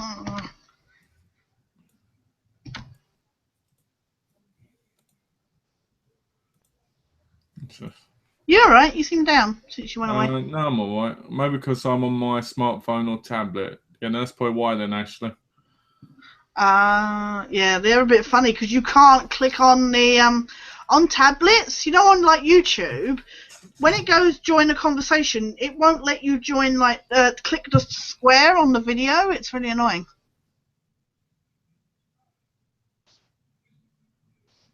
It is annoying when they do that, though, because you'd think it'd just be like a computer screen, wouldn't you? You would. But I hate that because videos come up with links to other things, and I want to click on them, but it won't let me do it on my tablet, so I have to be on the computer to do it. So. I remember I tried doing the Google Hangouts when I was in England while visiting my family. Yeah, when I you could were on never your... ever get in. You can when you get the link, Yeah. but you can't when you're trying to get in there normally. Well, we've had problems, haven't we, the last couple of weeks? Yeah, I can't even invite Where, you. yeah, where you can't even get me in the bloody chat. We'll be watching the new series version of Supergirl. That's from Donna. I shall be. Yeah. I'll be watching it, giving it a go. It'd be interesting to see if they do it any good. Especially because we are due a decent, like, female superhero. I mean, I wasn't particularly impressed with Agent Carter, and I don't think Donna was either, so... What's up? Nothing. Oh, it's back. I was just The thinking. music. Oh, sorry. The music's back. I was just thinking about other shows. Yeah. Wicked City is another show starting, which I really want to say. Oh, yeah. Yeah. Yeah, I'm not... It's about a couple, isn't it? But basically fall in love and they kill people. Okay. It seems like it could be interesting. It's set in the 80s, so it could be interesting. Have you started watching that Heroes Reborn yet? I did. I watched all four episodes last night. Any good? Is it like Heroes, I've never or... seen Heroes. Oh, So, you never saw Heroes, did you? So... basically it jumps from one character to another constantly, and you get confused after time unless you're used to that. And then so that sounds like Heroes, yeah. And then basically what happens is it shows it just shows all this stuff happening, and you're just like, Oh, really? It's one of the shows I'd watch but never ever buy. Right, yeah. And Heroes is on Netflix now, so I'll probably watch it when I finish that series. It's supposed to be cancelled in the next next few episodes. They reckon it's going to get cancelled. Oh, really? They reckon, yeah. Well, it's just that they all end up places. Like, it goes from Japan to California to Mexico to Alaska to, like, back and forth. I wish it would focus on one character at a time. Yeah, it kind of did that on, and especially in the later seasons of Heroes, it kind of just bounced all over the place, and you're just sat there going, where am I now? And especially when they did it, when they would jump in between time zones, you know, like future and stuff, it was like, where the fuck am I now? Yeah, it's annoying. It's annoying because you'll find like 20 different characters, and it's like, how can I get invested in these when they're all jumping from one to another? Yeah. I mean, there's some cool things like how Aris can turn to multiple people. Yeah. And stuff. And I like the character of Luke in it, who basically is going around with his wife killing Evos because they're son and everything. But it just gets really, really what do you call it? So I like it, but I won't recommend it to people because I like it in the fact that it's drivel to watch. Yeah. So saying about Supergirl, and having mentioned about Wonder Woman earlier, yeah, because obviously there was that attempt to make a pilot of Wonder Woman and it didn't work. Do you think Wonder Woman would actually ever work as... Because everybody's been like, we want it as a movie and stuff. Or even somebody like, say, Black Widow, because I know a lot of people were upset that there's not a Black Widow movie. Do you think Wonder Woman would ever work as a TV series or to carry her own movie? And if not, why? I think Wonder Woman worked in the 70s. Yeah. I don't think it works now. I can't imagine a strong female lead now being Wonder Woman. I just can't see it because there's no real story. I mean, there's lots of stories, but I just can't imagine it. Unless you want to make it where men can just perv on her. Yeah. You know, and make it as cheesy as the 70s one was. Yeah. I don't think it could work. You couldn't take it seriously. You'd have to have somebody else there as well, surely. No, exactly. Movie-wise, I think a movie could work. Because you're not have to think of continuous stories. Yeah. No, yeah, exactly. So I think a movie could work if you had the right story. Because there's plenty of Wonder Woman stories you could use. Yeah. Like, I would like to say the whole backstory. Yeah. You know, in the movie, but I wouldn't want to see it in a series. Yeah. You know, as for Black Widow, I don't think I'd want to see a movie. Hmm. I don't think the character's strong enough. I think if you had Black Widow and Hawkeye together, it would make it interesting. Right, yeah. I don't think we'd do it singly. No, yeah. I'm sure I could be proved wrong on that. You know, a lot of people saying, a lot of people Yeah. say you can't get a Supergirl, and it'll probably work, but who knows? My issue, it sounds really, really silly, but just from experience of watching so many other shows come and go and fail, and especially having watched Agent Carter, my problem is I don't see anything in a lot of shows where I see anybody that's able to write a convincing woman.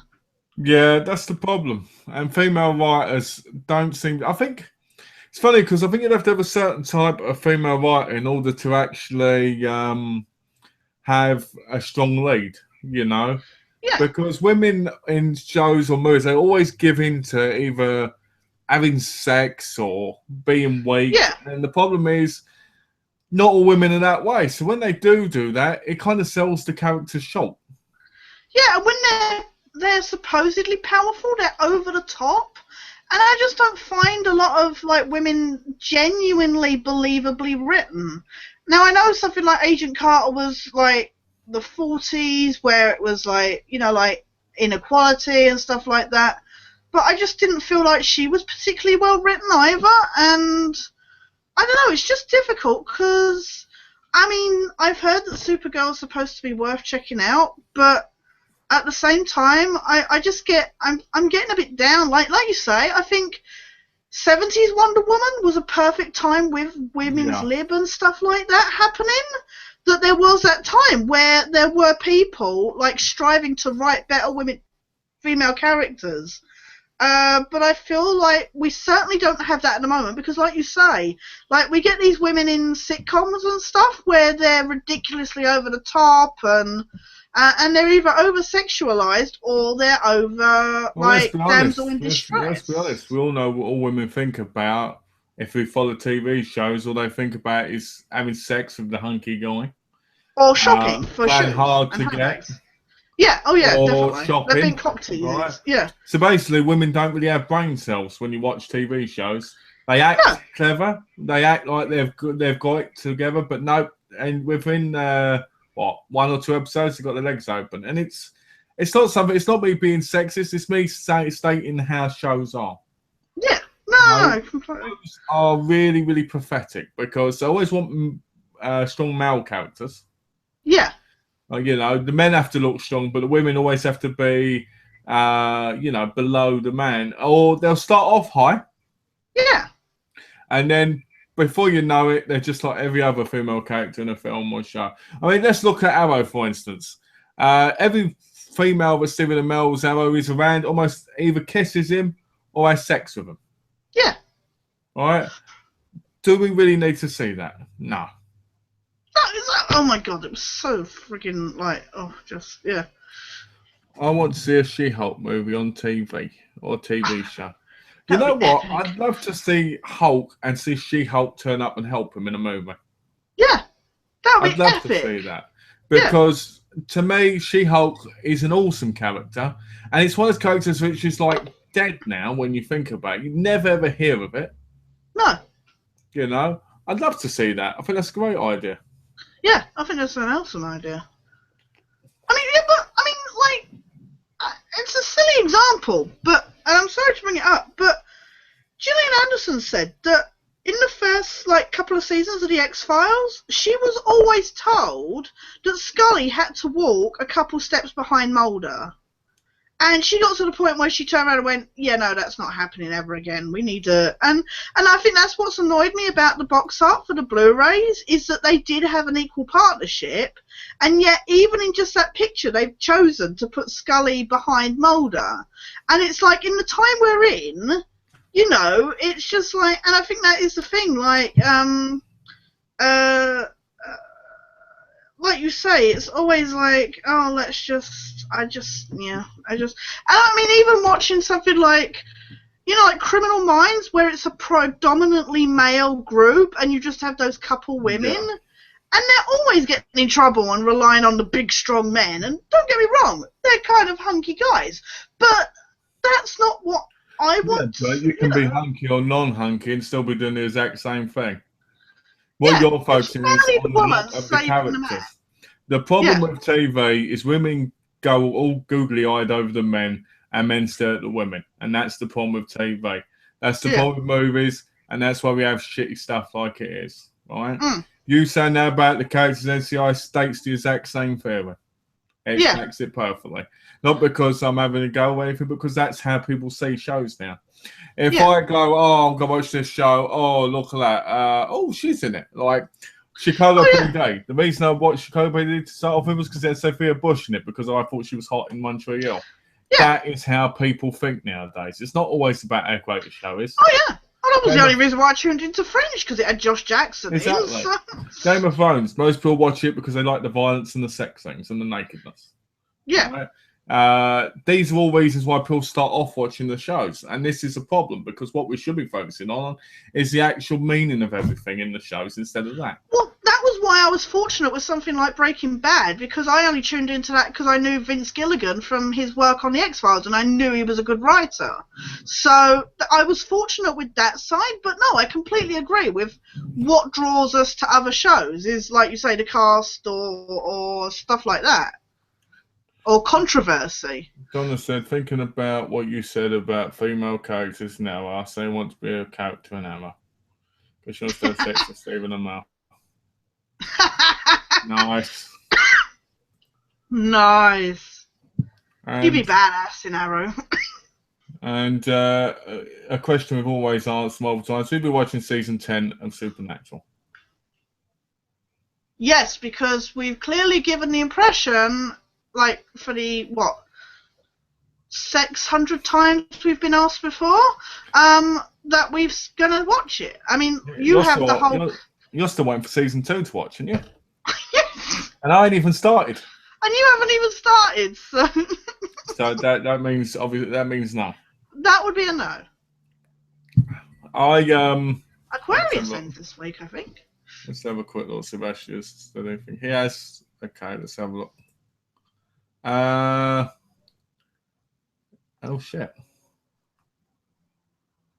Oh shit! It's put a whole load. I'm sorry, Ashley. Remember Skype, mate? That wasn't working for me. Also, is that the new Death Star in the background of the new Star Wars poster? I reckon Skywalker just has a cameo in it. And I don't agree. Karen the Walking Dead. She's a strong female character. She was a strong female character. Now she seems weaker.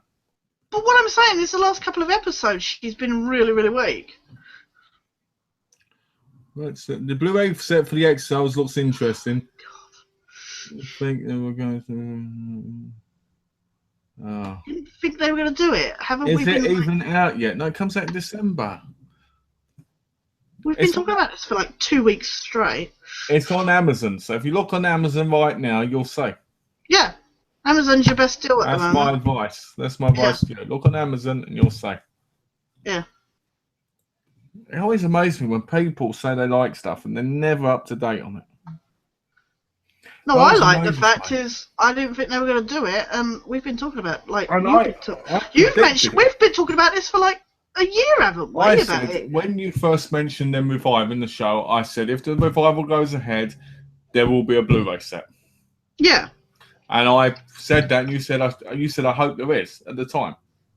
But also, we talked about, because we found out there was a German set in that, like, ages ago. And we were like, it's about time that they came up with the... Anyway. Oh, Savvy's gone up again by another 20. It's now £400. Can you imagine? It'll go down either way, I'm sure, by release date. I pulled that bloody Hellraiser box set, didn't I? And it's coming out this week. Yeah. Oh, is it? And I can't even watch it because I haven't got a regional Blu-ray player, but I wanted it because it had something in it I didn't have. Ah. And now it's out of print. I'm like, do I cancel it or do I keep it? So, wait, you've cancelled it, you said? No, I said it's out of print now before it was even sold. It's out of print. It means I've got an out of print copy coming, or do I cancel it because I got a regional Blu-ray player? Mm. So I'm a little bit like... I pre-ordered that bloody Big Daddy Bioshock Funko, didn't I? And then it never got shipped to me, so I went on Forbidden Planet's site, and they were like, out of stock. I was like, well, what's the point of me freaking pre-ordering it then?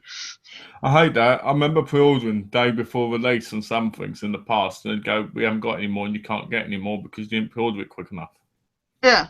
When you look up Hellraiser on Amazon now, that box set, so it's notifying me if they're ever in stock again. And they haven't even been released yet. It hasn't, but yeah. What the fuck?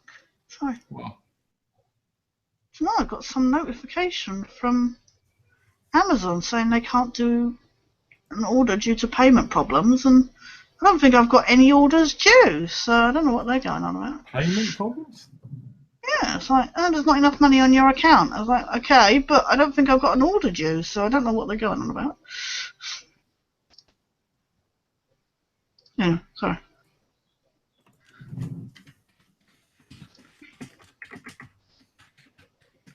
That's kind of funny.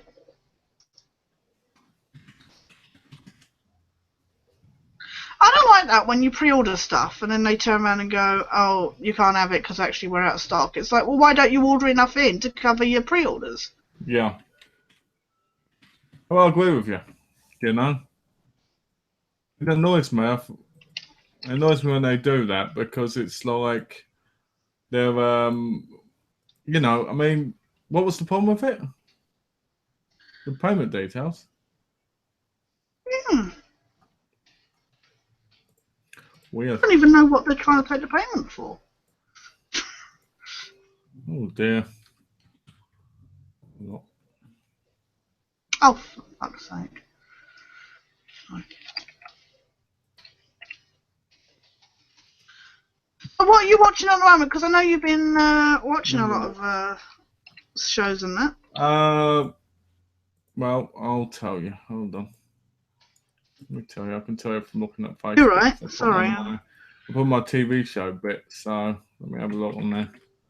It's easier than me trying to remember off the top of my head because sometimes I watch so many shows and sometimes I forget what they are. Yeah. Let's have a look. Close that. TV shows. Well, what shows have you born? I thought that was awful. Oh yeah. I've been loving Empire, haven't I? I've been feeling that's great. Mm. I started watching Z Nation, which I think's all right. I don't think it's fantastic, but don't know, I'd be happy. I saw The High Zombie. Oh yeah. And it was worth buying. It was worth buying the show for. Was it worth buying just for that? It was worth it because it was one of the most funniest things I've ever seen.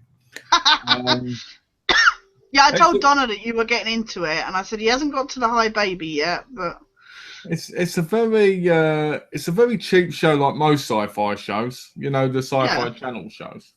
Right. But I'm liking it. You know, I'm enjoying it a little bit more than I enjoy The Walking Dead at the minute. Oh, really? Yeah, because it's not so serious. You know? Yeah, no, it's just light-hearted, cheap kind of. And I really enjoy that more. I think when you have to watch something, it's always so gloomy and it makes great comedy in it. Sometimes it can be a bit Yeah. And so I like Z Nation at the minute. I'm finding it highly entertaining. I'm watching South Park season 19, which I think is really good. Yeah, I love the fact that that's still staying quite. And because it stays current and changes things up, I do like that. Still. I'm loving the song, Boogers and Cum. Oh, Boogers and Cum, that was brilliant. I was just like... I haven't started, I need to start Limitless soon. Right, yeah. Blind Spot, I like, but I'm a little bit off with it. I'm like, it's crime of the week, and they're figuring out a different tattoo every week and what it means, and it just feels like an old thing to do, you know? Right, yeah. A bit, Really? Yeah. Quantico, I watched last night. I watched another episode of, and I'm really getting into that about an FBI agent who gets framed for a terrorist attack. It turns out it's probably one of the people in our class, Quantico, who did it. So it's getting good. It's definitely enjoyable. Yeah, because I hadn't heard of it, and you mentioned it, and I was like, oh, that sounds interesting. I highly recommend Last Kingdom, which I recommended to you as well. I highly recommend that because that's really good. Starts this week. Yeah, it starts, Thursday. yeah, it starts on the 22nd. Yeah. It should be really good. I'm really enjoying it on my side. What else? I haven't watched The Bastard Executioner much. Right. And all the rest of the shows really are on my to watch list because I've got to watch other seasons which I own first. Right. I'm getting through them. And I had to get Away Murder on here to start watching at some point this week. Right. Let's have a look. Do you watch that Da Vinci's Demons or whatever? I do. I've watched the first season. I really, really enjoyed it, but I haven't watched the second yet, and I own it. Right. Yeah. It's one of those shows that I really enjoyed. But I got the second season thinking, oh, I'll watch it because I got a release date. Let's see when release date was. Let's have a look. This would be great. Let's have a look. Because we'll see how far behind I'm on it. Yeah. Here's Demons. There we go. Da Vinci's Demons came out. Let's have a look. It came out on March the 3rd, 2015. All right. Yeah, because I know they got the new season starting here or something at the moment. It's funny because I thought it came out a lot earlier than that. Yeah. You know? Yeah, I was going to say, I'm surprised it wasn't sooner than March. I thought that was... So it's kind of funny, but I haven't watched it. I should because it's only like 8 episodes, I think. Was it only... yeah, I don't think it's that long, is it? Let me have a quick look because I've got it right here. Let me have a look. Because I know the first season was a good amount, I think a few episodes. Right, yeah. If I could get it out. There we go. There we go.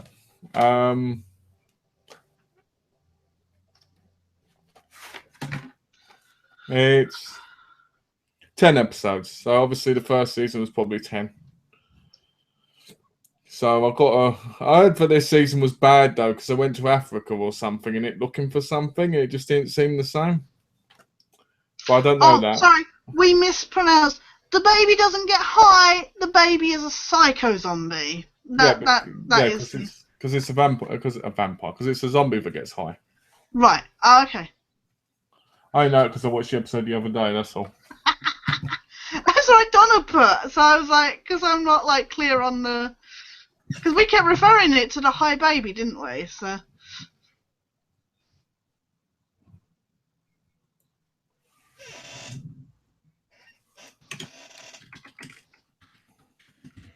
Looks like you're getting messages. Yeah. Let's have a look. What's here? So what you two doing for Halloween? Any plans? Yeah, we're gonna do a Halloween chat. Look. We're gonna be dressing up and everything. We've been planning to do it for a good few weeks. Yeah. Well, we talked about it months ago, didn't we? Yeah, we said we were going to do it, didn't we? And we said John was going to be a part of it. Yeah. And said because it was on a Saturday, but we would probably do yeah, because we were talking about it, doing it for like, and then we realised that it was on a Saturday. We were like, but that was like back in the summer we talked about it, didn't we? Because we were joking, because I'd done the Scully at LFCC. We were joking about what I was going to do, weren't we? Because after the chat you were in with me and John, yeah, we said the point we'll do one where it's a Halloween one probably. Yeah. And then basically we stopped talking about it for a while, and then it came to around this time. We were like, oh, maybe we'll do it. Yeah. So yeah, that's what we're going to do, Luke. I hope you can join us. Yeah, that'd be awesome. The baby doesn't get high. The baby is a psycho zombie. Like that. It's funny. That's the best summary, though. I love. Can you imagine just explain that to somebody? Like, it doesn't get high. It's a psycho zombie. That is the best line ever. I think that should be a tagline on like a TV series. Yeah. The baby's not high. It's a psycho zombie. Norman doesn't love his mother. He is his mother. Yeah. I really, what was it? I really enjoyed the first episode where the baby eats the guy. That was great. Right. Yeah. See, you say your stuff, and I'm just sat there going, "What the fuck are they watching?" It's because it's amazing. I'm surprised you ain't seen it. No, Donna keeps saying, "Are you watching it?" And I'm like, "No." It's not the greatest TV show, but it's fun watch. It's not fun than most things. Those of you who don't want to take things seriously, you just want to sit back and watch crap, which There's is a lot good. of shows though. It's like I wanted to see Under the Dome, and Donna has raved to me about that. And I keep meaning to pick it up on like DVD, but it's quite expensive on DVD for the first season. So We will be dressing up, Luke. yes. Luke says you'll be dressing up. Awesome. I will be staying tuned for that one. Be good to see you there. That would be good. Yeah, I mean, there's a I don't lot know of what I'm shows. going to dress up as, but there will be something. The costume box will be coming out. I put a lot of shows on Donna's Netflix last night so that they could get sent in the post so I could watch them. Yeah. Like, remember that Conan the Barbarian show that came out? That really bad one? They're really, yeah. That I put True Calling on it. I put Southland on it. Yeah. And stuff I've like not seen True Calling. And I put Tut on it and stuff. You know, True Calling's all right. Basically, something happens and she has to stop from happening by going back in time. Yeah, because that's the one with bloody Lisa Dushku. Lisa Dushku. Yeah, because I remember her being at a convention where her brother from the show was there as well with her. So. And everybody was big with True Calling at the time, and I hadn't seen it at all. So the only thing I knew her as was Faith. So I had the complete collection of it at one point, which was only like one series and half of a second. Right, yeah. Because it got cancelled, didn't it? Yeah. And I enjoyed it, but I never got to finish the show. Right, yeah. I remember getting it for $14.99 in Game Station. Right, yeah. Really? Yeah. That's quite cheap. I bought that, and I bought Shogun the miniseries together. And Shogun the miniseries, I watched the third disc. I think it was the third disc, and the fourth disc didn't work. I did enjoy Liza Dushku in Dollhouse, so I don't. She's a good actress. She kind of does the same thing over and over again, though. She's like, Ryan Gosling, just seems to play herself.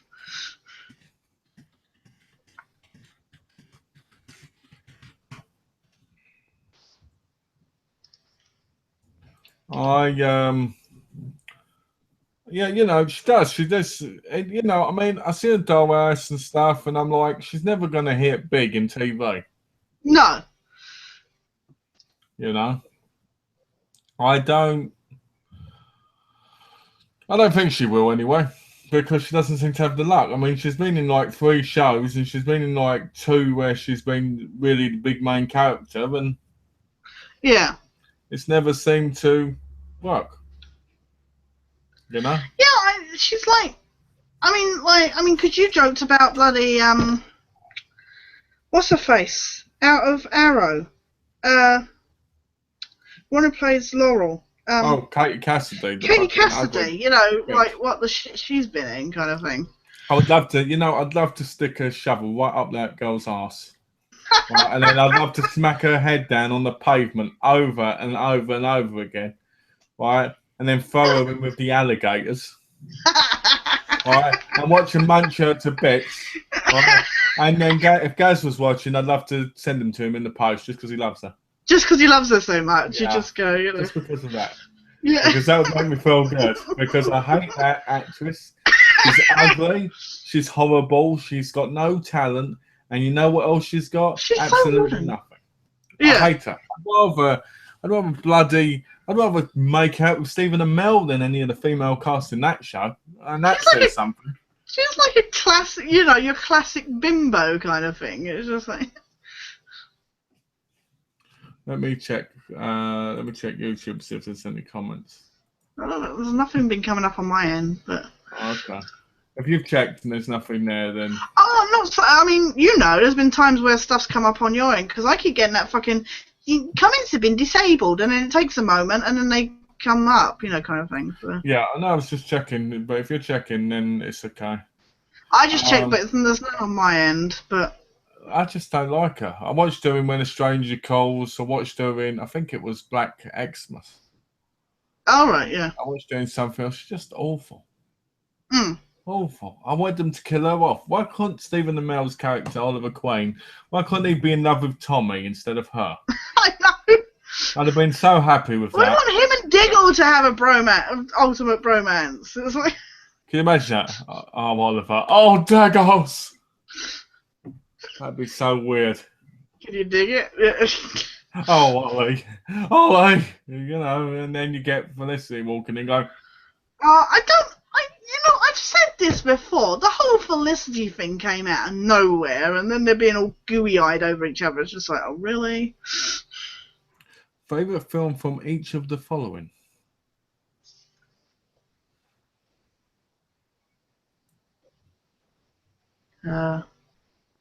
Favourite film from each of the following? Okay, I'm guessing there's another bit starting this. I think she was going to put another bit, I guess. Okay. I just, you know, I mean, I like watching shows, but I have to find myself in this not focusing on certain characters. Yeah. Because I'm like, well, this character won't be that character. This character won't be that character. No, exactly. Oh, sorry, pressed enter by mistake. Fave film from horror, western, rom-com, comedy, drama, sci-fi. Shit. Nice selection. That is a great question, and a very, very long one too. Shit. I think that's really good because, unfortunately, a lot of people they come in and they just see like you as a horror guy, me as the X-Files chick, and it's like we like so many different styles of movies that that's an actual good question that covers like so much of what we like. So. I think that's 1, 2, 3, 4, 5, 6, 7. I think we should name 7 different films in those categories, not ones that go, between. Yeah. So, for instance, if we like a horror but it's also a comedy, then we have to choose what one that is. Yeah. So, like, if we choose comedy, then that's comedy. Right. Okay. All right. That way, it's 7 films. Yeah. All right. So, are we gonna do it where I say one, you say one, then I say one, and you say one? Yeah. Okay, if we do one from each, like kind of. Okay. So for me, if I started horror-wise, it'd have been My Bloody Valentine. Mine is really, really stupid. But mine's actually probably one of my favourite horrors. Oh, this is a tough one actually, because I find the line between thriller and horror can sometimes blur quite easily. Yeah, I can. But you know what? I'm not necessarily saying it's my favourite, but one of my favourite easily horrors is Shaun of the Dead. And that sounds really bizarre, and everybody says it's comedy, which it is. But my experience with the movie was always that I thought it was an amazing horror film because at a time where horror movies had become really cliched and stale, I thought it was a great rejuvenation to the genre. So that actually would be probably one of my top favourites horrors. Okay, I can see that. It's not saying I agree with, but I can understand where you're coming from. No, I'm not saying it is my all-time favourite horror. I'm just saying it's one of those ones that stands out for me. Like, if you want to say put on a horror movie, and what I like about it is it's not just horror, that it is comedic as well, if you know what I mean. If somebody said to me, name a good English horror film, I'd probably say The Wicker Man. Oh yeah. But if I said from like that time, I'd probably say, hey, if you don't mind comedy, Shaun of the Dead. You know what I mean? So yeah, I can see where you're coming from. I like Attack the Block or 28 Days Later was an amazing zombie movie. So. Okay, so Western, it's easy for me. It's a few dollars more from. Is it Sergio Martino who did it with? No, is it Leon? I don't know. I can't remember, but I know Clint Eastwood's in it. Yeah. I don't like Good, Bad, and the Ugly. I don't like $1 more. I like a few dollars more. Yeah. A few dollars more to me is one of the greatest westerns of all time. That's actually really nice to hear you say though, because everybody picks the Good, the Bad, and the Ugly, and it's like actually I think there's some that are good, better than that kind of thing. I'm sure there's a lot more better westerns that I've never seen. But yeah, the Good, the Bad, and the Ugly. I put it up, was bored shitless. Yeah.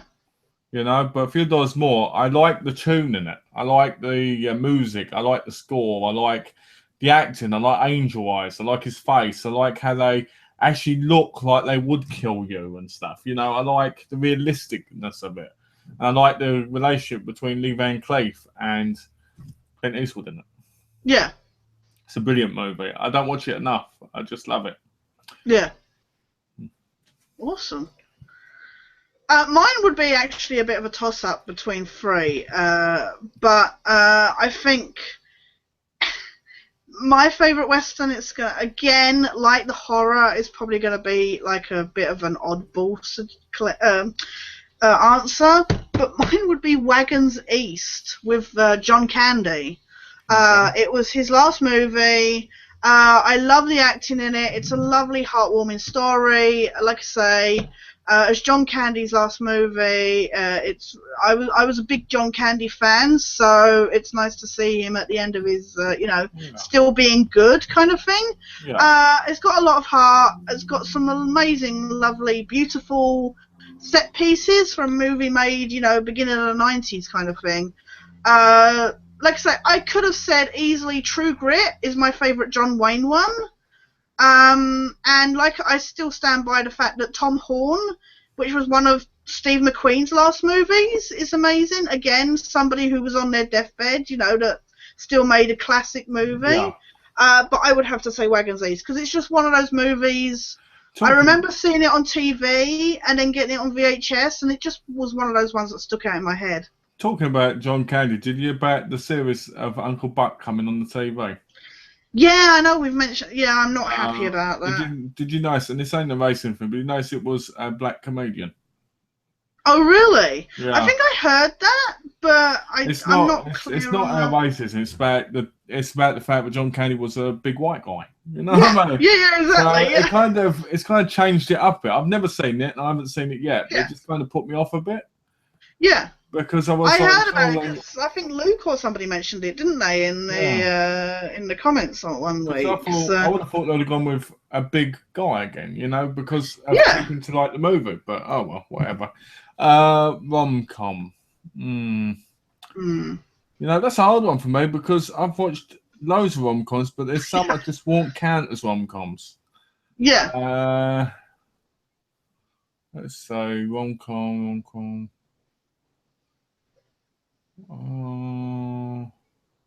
I'll tell you one I like, Made in Manhattan.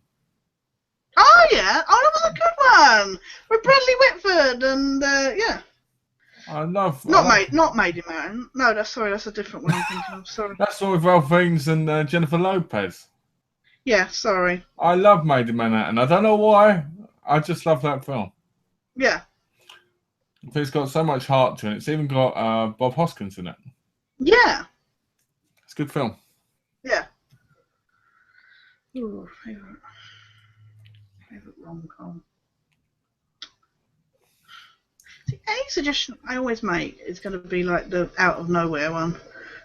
Because again, like you, I've seen so many rom-coms. It's like, I'm not a girly girl, but I do like my girly movies, if you know what I mean. Chick flicks kind of thing. What was it? What's the one? Shit. Was it, freaking, Close to Heaven or something. I can't remember what it's called. I enjoyed that one. The one where she dies and she's in the flat with the guy and she's a ghost and... Anyway, that was an odd one, but I enjoyed that. I think it's Renee Zellweger. I can't remember.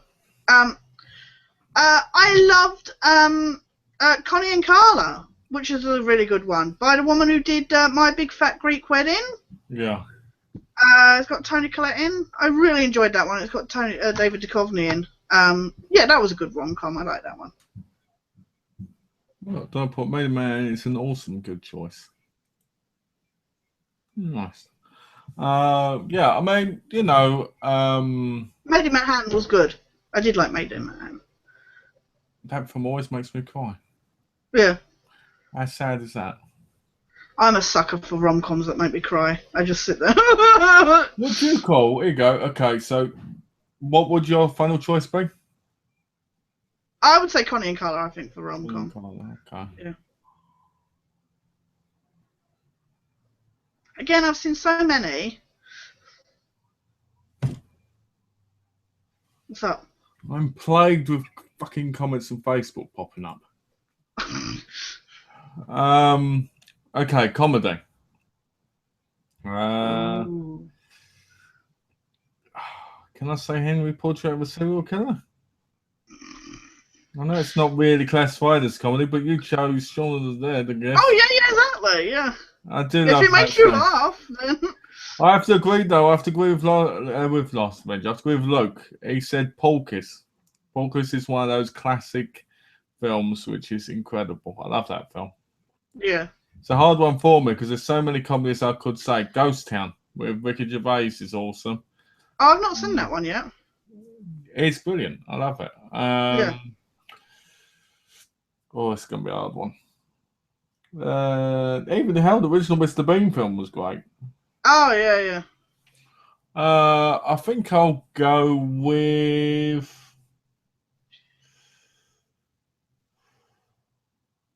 Confessions of a Window Cleaner. Oh, wow, yeah. Yeah, 70s. There you go. Yeah. 70s sex comedy. I like them. You know, so I'll pick that one. I could have picked the whole series, but, you know, films, but I'll pick that one. Even though I do like Pop Performer more. Yeah, Confessions of a Pop Performer. I'll choose that one. Nice. I think mine would be... I love National Lampoon's Christmas Vacation. It's a tradition for me. Still makes me laugh my ass off. But I love the Gene Wilder and Richard Pryor movies, the ones that they did together. Yeah, they're brilliant. And I think it would have to be See No Evil, Hear No Evil. Oh my God, when he stands up and goes, I'm black! I'm black! I could have named the toy, you know, the Richard Pryor from the toy. I could have named that one, but I don't know. You know, it's good sometimes to really think of one you really want to pick, you know? Yeah, I mean, I could have said, like, Robin Williams movies and stuff like that, but See No Evil, Hear No Evil is just one of those random movies. Or, you know, the original Police Academies before they got stupid, Would you count Taxi Driver as a drama? Yes, yeah. Why? Well, it's not... I mean, it's more a bit of a thriller, isn't it? I'd have counted it more as a thriller myself. See, because thriller's not one of the ones on the list, so I guess, you know... It's just because Luke put horror Exorcist, Western Django, comedy Polkish, drama Taxi Driver, and sci-fi Star Wars. So I just wondered about Taxi Driver because I always thought it more of a thriller. I guess because of the whole thing with, like, Jodie Foster's character and how much, like, he's protective of her kind of thing. I guess there is that drama there, but there's the thriller of the fact that the guy's losing his mind. Yeah, that he's losing his mind and goes and kills the guy, you know. I get, but again, it's whatever people's views are, you know. I guess because there was a list and, you know, it's trying to make things fit technically that I could list. call Goodfellas and Casino a drama, couldn't I, really? Yeah. So, let's say drama. I can't believe action's not on the list either. No, yeah. Oh, come on. Poor Donna, she gave us a good list. I don't think she could go through. There's no action, no animation, no anime, no... Foreign film, there's no this, there's no that, there's no Galileo, nothing. No ninja, like, martial arts, no. Let's say drama. I'm trying to make these as deep as possible and ones that you'd never mention. No, I know. That's what I was trying. Like, I'm like, because a lot of people go for the same titles, and it's like I want to like with horror. It's like I could have said Nightmare on Elm Street 3, you know, or something. But there is that chose my blow toes because I say it all the time. That's why I never talked about it. Yeah. That's why earlier when the question was about what TV world we'd live in. You know, like, what TV show we could watch over and over. I was like, I don't want to say The X-Files because everybody's waiting for me to say that. And I want to say something interesting. Drama. Do you want me to say one while you're Yeah, thinking? you mentioned one while I think of one. Shawshank Redemption. Uh, I know everybody was probably expecting me to say that, but I love that movie. I mean, I could have said Misery, but I guess that's more horror. I'd call that more of a thriller. Yeah, exactly. Horror with horror elements. Because it doesn't really turn into a full-out horror to the end, really. No. You know, it's more of a thriller until obviously. It's a slow burn, isn't it? But yeah, if I had to pick a thriller, I would pick Misery. But drama, Shawshank Redemption or The Green Mile, they make me cry. They're well acted. They've got that good drama in them, and that I just think they're really. And I've read the stories that they're based on by Stephen King, and I just think they're really well translated from book to movie. So Okay, let's just. I'll be boring. I'll pick Goodfellas. yeah, that's not boring. It's a choice that most people would make. I'd pick bloody Shawshank Redemption. Everybody would go for something like that. Good So. point. They didn't pick that Green Mile, like you said. Yeah. You know, I think it's hard to tell sometimes a drama. Yeah. So I'm thinking about my collection. I'm like, well, that be classed as drama. That be classed as drama, but it's got this element in it, so probably not. Rom-coms have drama elements in them, you know, a lot of the times. So it's like. I didn't want to go for the norm when making the list. Well, you did a great job, Donna. No, yeah. Okay, so sci-fi. Oh. Most people still pick Star Trek and Star Wars. I'm not going to do that. No, I won't do that. Suburban Commando. That's classic. There you go, Suburban Commando. I love that film, and it is sci-fi technically. So Yeah. you know, so it works. Yeah. So there we go. Done. Galaxy Quest. I could have gone for it on my comedy list, but no, that's a classic sci-fi, and it makes me. And because it does obviously rip on a lot of sci-fi movies and TV series and that. I just think it's, and it makes me laugh, and it's a good sci-fi. And like you say, there are so many classic sci-fis. You know, I could have said like Alien, but then that's horror, and you know, there's a lot of crossover with a lot of these genres. But no, Galaxy Quest, just I could watch that over and over again. And just for the sake, let's add action in there, just for the sake of it. Die Hard. You'd say Die Hard? Yeah. That's just classic. I love number 2 as well. I love With a Vengeance that everybody puts down, but number 1's the classic. I mean, Alan Rickman is just, you know, he's awesome. When you think Jeremy Irons is supposed to be his brother in Vengeance, yeah, I know, that's ridiculous. Did you hear Jeremy Irons is going to be in the Assassin's Creed movie? Yeah, not keen on that. No. I saw it in your post, because you posted it, didn't you? Yeah, I posted it. Yeah, because I posted it as a photo, I think. Action. So many to pick from. Lethal Weapon's a classic. They're fantastic, but I won't count them. Just because, to me, I don't know. I've liked them, but I've never ever thought a lot of them. Yeah. Again, I've seen so many action movies. And I feel like saying Die Hard is a cheap, easy way out, but... The thing is, for me, is I grew up on them, so it's like thousands, you know? Yeah, exactly. Would I be doing a thingy? My parents were huge action fans, so I'm like... Let's name one. I named... Fucking hell, what was it? Toy Soldiers? Oh, yeah. Because that was interesting, wasn't it? That was a good, yeah. I don't know if it'd be my favourite, though. I'm trying to go out... Last Action Hero was classic. Last Action Hero was great. Eraser. Oh, yeah. I love that movie. With James Caan and Arnold Schwarzenegger. Yeah. I love that film. I love another Alan Rickman one, Robin Hood, Prince of Thieves. Oh, that's a pretty good one, yeah. Now, from the list you gave, which is your favourite from them? Can I remember what I said?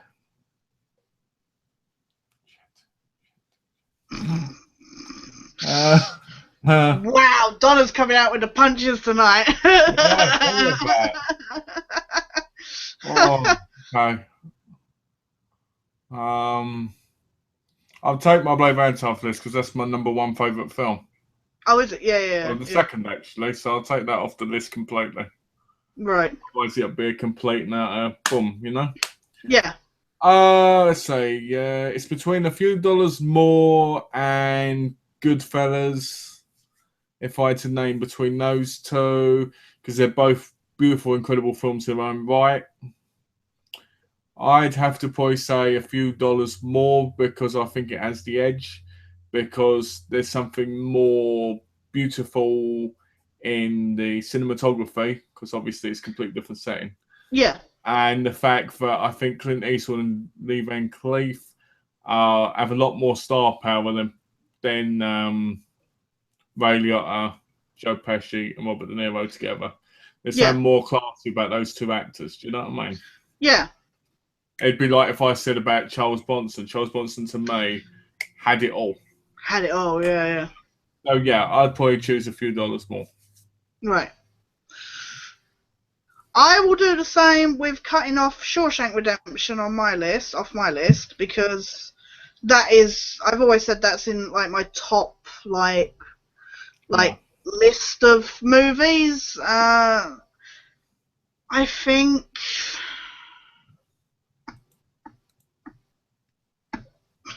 it sounds so tacky. Actually, my whole list sounds quite tacky if you listen to it, or if I wrote it down, I'd be like, really? They're my choices. But when you're thinking of so many different movies for each genre, it's like, wow, actually, when you're just trying to think of something off the top of your head, and you're like, and like you say, you don't want to go for the same old answer. I'm gonna have to go for Galaxy Quest. It's got Sigourney Weaver. It's got a great cast. It does make me laugh. It's so silly, but it's got a lot of heart to it again. And I do feel like it's genuinely trying to pay some it's like a love letter to the geek culture in a way, before geek culture became what it is today, if you know what I mean. Yeah. So I just find it a good laugh, and yeah, I think I'd go for Galaxy Quest. Good choices. Because I think it's one of those ones that I would watch. You know, if you could only watch a few movies, I think that was one. What I like as well is both our choices are completely different. Yeah, exactly. You know? So that's pretty good as well, because it means that what happened from the great question Madonna asked was that we both come up to a conclusion of two completely different movies, and we didn't just stick to the same thing like people would. Like, for instance, if you'd have said, let's say you said, oh, I liked Die Hard, because I really like Die Hard, I could have said, oh, I like Die Hard too, but we didn't. Yeah, exactly. Yeah, we could have said, exactly. You know, which is awesome. Yeah. So that was a great question, Donna. Yeah, no, thank you, Donna. Probably the question of the day. Yeah. We should give her a little plaque. Question of the day! Question of the day, a plaque. Would you bless her? She's still waiting for me to do a cartoon version of her, so... Is Terminator 2 considered more of an action or a sci-fi? Tricky one is that one. What's that? Terminator, yeah. See, I could have said Terminator 2, but... See, that is, like you say, is that action? Is it horror? Or is it thriller? Or is it, sci-fi? Technically, it's classified as a sci-fi because of where the film starts. Normally, the starting of the film can determine what the genre is. Yeah. Technically, it's a robot. Yeah, which so means it's sci-fi. It's from the future. Yeah, exactly. Which means it's sci-fi because a normal action movie wouldn't have just a robot in it. Yeah. So technically it's a sci-fi, but it is an action film. But when you look at that film, it's mostly action as well. Yeah. Unlike the first one, because the first one has action in it, but it's mostly them getting away than it is. Yeah. So it is a really, really hard thing. But I classify it more as a sci-fi because technically it's two robots. Yeah, and it's to do with time travel, and there's a lot more science in it and stuff like that. Yeah. But it's funny because, when you think, I had a point then. Shit. No, my brain's gone dead. Sorry. It happens to the best of us. I hate that. You know, when you're thinking about it. It happens to me all the time. I had a what it was now, but yeah, I can't. It was to do with Terminator, but yeah. Oh no, that's it. It wasn't an important point, but I think that's the funniest thing when I think of all the sci-fi movies I love. You know, like I said, like on my sci-fi TV themes, when I used to not consider myself a fan of sci-fi, Yeah. and then when I started like looking at this list of sci-fi TV shows, and I was like, I like that, I like that, I like that. And the same is true for sci-fi movies. When I think of all the sci-fi movies I love, I'm like, wow, how could I ever deny the fact that I like sci-fi? You know, Total Recall, Terminator, you know, Back to the Future, you know, all this, you know. It's crazy because Donna's finally phoning. She's managed to get your number. How you doing? How you doing? I changed my ringtone. I was going to say you changed your ringtone so you know who it is. I got a new phone and she's already got the phone number. That's your burner phone, isn't it? So you can't get called. Can't believe it. I can't believe it. That's bloody Russian. No, that was a different ringtone, the Russian one, wasn't it? Women with the name Donna can't get enough. Yeah, yeah. When I was in school, the same thing happened, and now. But anyway, it's amazing how many things when you watch something you don't realise what they are. You know, like you watch a film, you go, "Oh, I like this. It's an action film," and then you find out it's actually a sci-fi film. It's like I had this big argument with Alex ages ago about Gallios because he went, "They're horror films." I went, "They're not horror films." And he went, "They are," and I went, "They're not," because different people see different things in different ways. Yeah. But technically, Gallios classified as mystery crime thrillers. All right. Yeah. And they have horror elements to them, but the horror elements doesn't make it a horror. No. So it's a very thin line, but people will see things different way. Because if you look them up on like Amazon, it'd be under horror section because there isn't such a section that can go for those three categories. Yeah. Yeah. So yeah, it's kind of annoying when you try and figure because most things have like 4 different genres to them anyway. Well, I love 7. But I consider that a thriller as opposed to a horror. Now, I know there are others. Yeah, I know. But I consider it more a thriller. And I don't know why I look at it more as a thriller, even though it's quite gory and, you know. It is a thriller. Yeah. But I just consider it more a thriller than other people call it a horror. And I'm like, no, it's a thriller. Horror isn't even about blood and violence. It's about being scared. And I can understand why people would be of 7. Yeah, yeah. But there is different. It's a very thin line, a very very thin line. Yeah. You know, a thriller can be scary, and a thriller can be a horror. I mean, some people could call Psycho a thriller. Yeah. Because there isn't any real violence in that film. See, I think sometimes as well, it's because like my definition of horror sometimes includes fantastical monsters or something, if you know what I mean, or I know there's serial killers as well. I'm just saying, like, but a lot of those serial killers, they seem to have, like, say, like, if you're talking about, like, Michael Myers or Jason, you know, they seem to never die, if you know what I mean. No. So there's some supernatural element. It's because they're supposed to be the boogeyman. Yeah, exactly. That's what I mean. There's more a monster element as opposed to like. I think that's why because 7 is more real world for me. I think that's why I see it more as a thriller than. Yeah. I understand where you're coming from. I'm not saying that's the same for all horrors, but I find most horrors comedies anyway. Yeah, I know, right? I was sent a video of top 10 deaths in the Halloween franchise. Yeah. Right, and I was so angry by it. Really? Because I was watching this list, and I was like, well, that one wasn't a good one, that one wasn't a good one. And the one in number 1 where he strangles the bloke and sticks the knife in him on the wall, and then he goes like this and looks at him, that was like number 7 on the list. I was like, that should be like 1 or 2. Yeah.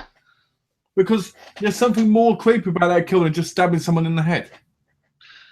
I hate that some of those lists, you see them, and you're like, really? If I grabbed hold of a friend of yours and you saw me do it, and I stuck them on the wall and I stuck a knife in their chest, killed them right there on the spot, Yeah. I'd have to be extremely tough to do that with one Oh eye. yeah. Right? Yeah. And then I went like this, and I'm like, and I was looking like that would scare you even more than me just turning around and looking at you. Yeah, exactly. Because you'd be like, what the fuck is going through his mind when he goes to do that? Yeah. The reason Michael Myers does that in the film is because Michael Myers, even though he's evil, he's got a child innocence because he's never known anything more. Because he's been in the mental asylum. So when he kills the guy, he's looking at him and he's just looking at him with this such kind of weird view, like it's not moving anymore. Yeah. You know, and it's a very dark kill because it shows a part of his mentality as well. Mentality, yeah. As if I just grab hold of somebody in a movie and I stab him in the head and that's a violent kill. That isn't the same because that hasn't affected me. It might have stabbed someone in the eye and whatnot, but that is not darker than that same. Yeah, it's not when it's just mindless. But like you say, when he's doing something where he's looking at it and he's considering what like admiring what he's done or something, that's fucking more creepy than somebody who just goes stab, move on. Exactly.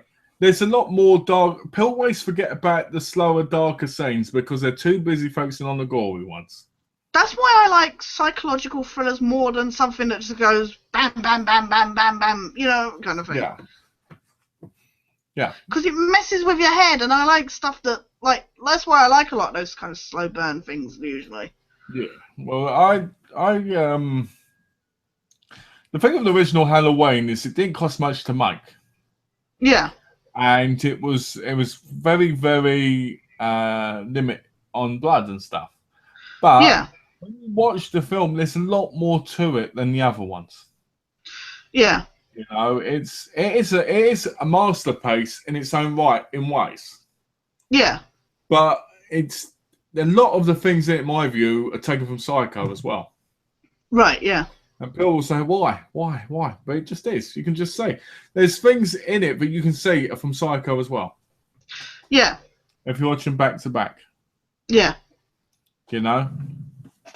I love when you get those kind of movies. They take a lot of inspiration from those earlier, Hitchcock and stuff like that movies. In the same way that a lot of sci-fi and that, or even general pop culture, takes a lot from, say, stuff like the Twilight Zone and the stories and that. So someone asked me, what could they do to make 80s horror films alive again now? And I said they can't. And the reason that is because we've got HD technology, so nothing's ever going to be pulled off the right way. Well, everything's CGI'd as well. Plus, everything we watch that comes out now, we expect it to be better than it was then.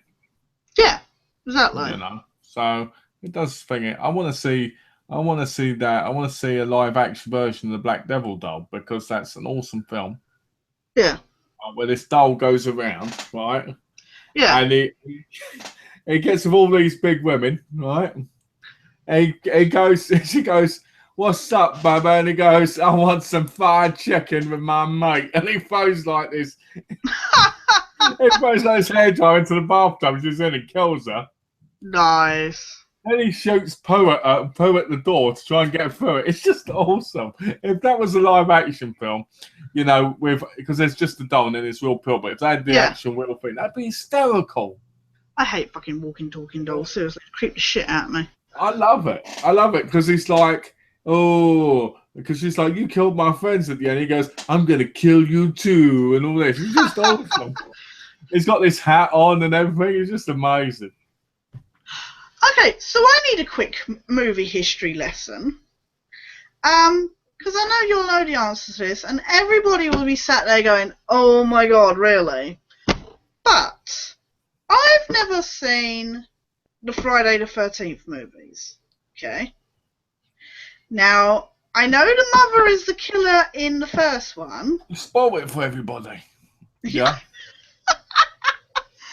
But then, because he drowned, I was given the impression. What do you mean he drowned? But how is he? Huh? What do you mean he drowned? Her son. Oh, well, okay. So you're trying to figure out how he's still alive. So how is he in the following movies? Because didn't she die? Because she's not the killer in the rest of the movies, is she? So here's a short but long history lesson for you on the film. So at the beginning of number 1, we find out that Jason dies because the cancer's too busy having sex. Yeah, yeah. All right, especially if I was one of those cancers back then, I'd be too busy having sex as well. So, Yeah.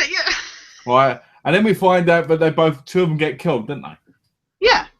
All right. Because I know she goes around killing them. So is it what's revenge? happening? So what's happening is doing the first film, people are getting killed. Yeah. And first person view. Right. Yeah. Right. Awesome.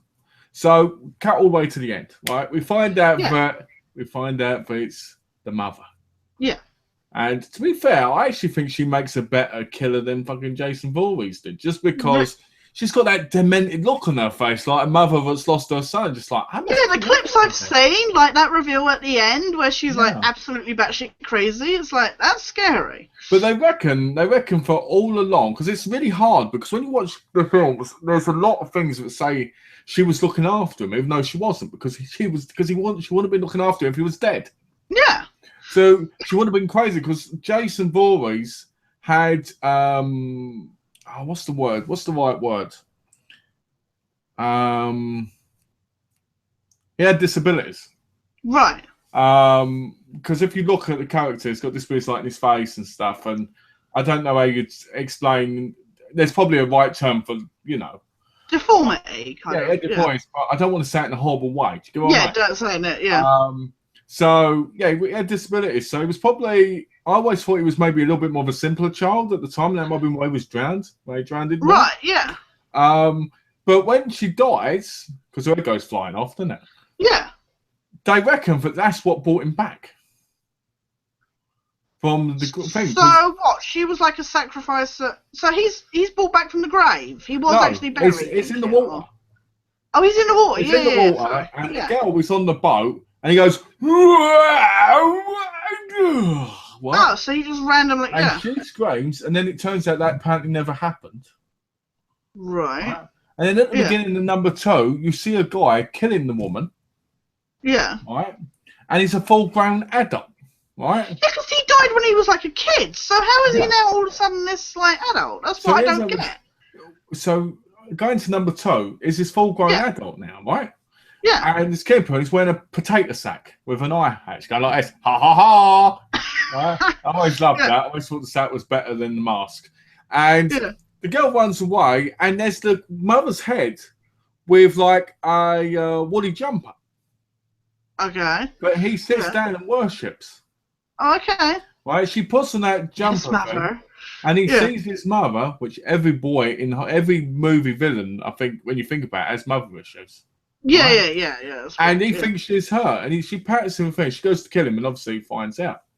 Well, when she pulls off the thing, he's got like this Goonies sloth face. Oh, like yeah. And she gets away, and then she gets killed in the third one, right? And for some reason, in the third one, Jason's a very kind, loving guy because he's killing people. But there's this scene where he looks out the window, goes like, and starts waving and dancing and stuff. And I know that's my favourite one, by the way, number 3. Because I was going to say that. I bet that was your favourite bit. Because there's this bit where she's in the boat, and he goes like this out the window, and she's like, and he's running. It's just really stupid.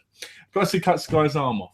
Anyway, so for some reason, he is a full-grown adult in 2 and 3, even though in number 1 he's a boy.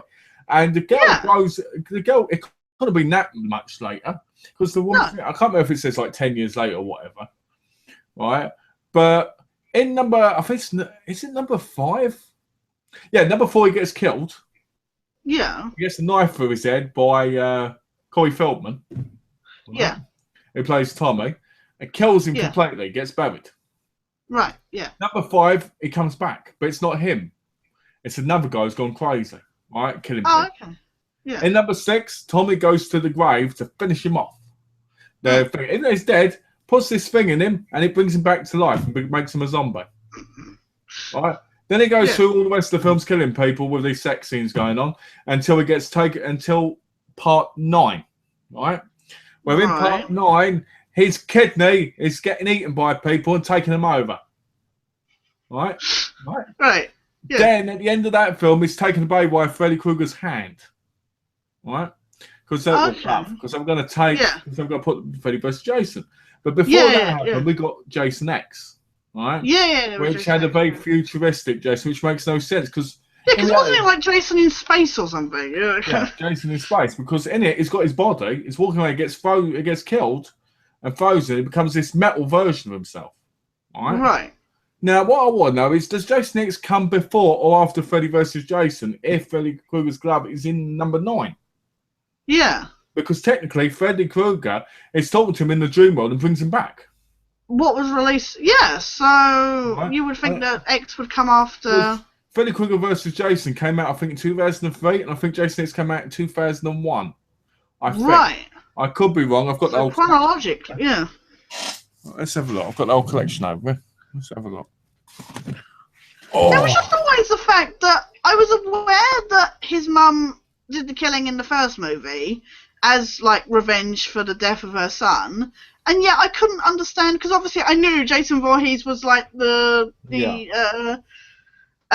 bad guy of the whole franchise, and I didn't get how he was alive, and especially as a grown adult, considering he died as a kid. So yeah, Jason X came before Freddy vs. Jason. Right, so, but it sounds like it should be watched after. But it's annoying because Jason X has some great kills, and there's some great, look backs on the other films. Yeah. But going back to the original question, because I've gone totally off. No. By going through the whole history of the film. No, because I find it fascinating. It's just... Ashley McGay has finally got into the actual comment section. Yay! Yay! He said Hi, Ashley. He said Thanks for all your comments tonight. He said the first episode of was the best. See, the thing is, there's a lot of things. It's like Michael Myers, right? Michael Myers got taken in when he was a kid, and then Doc wants to talk to him, and he got out as an adult. So you understood what went on there. Yeah.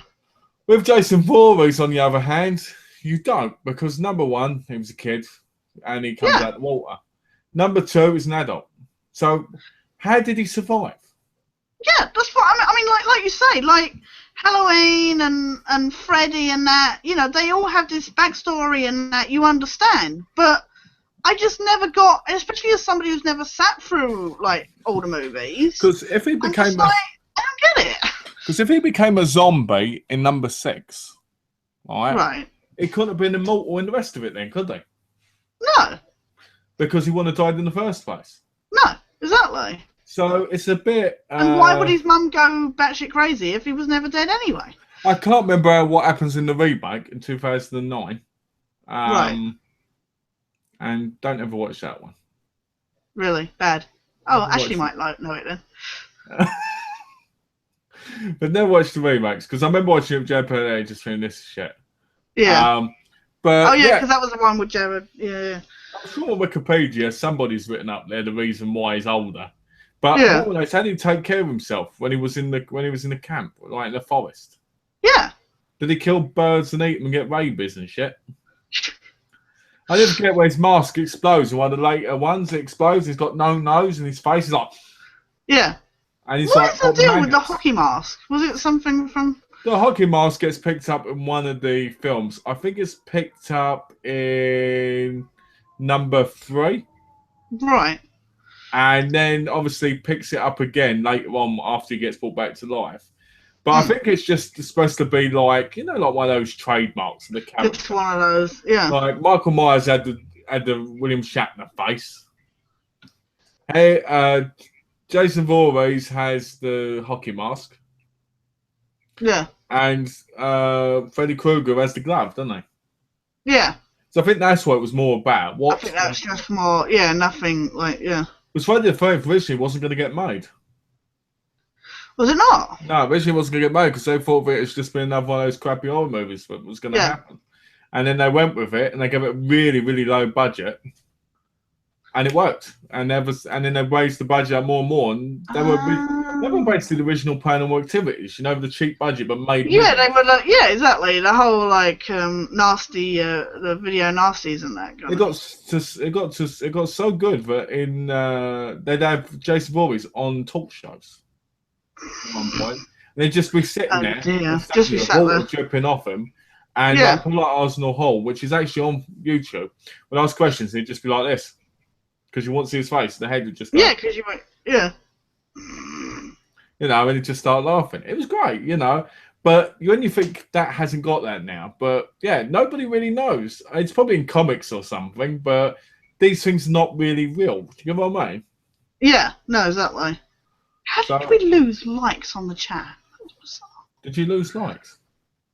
We had like 3 likes and 1 dislike earlier. Now we only have 1 like and 4 dislikes. How many likes did we have?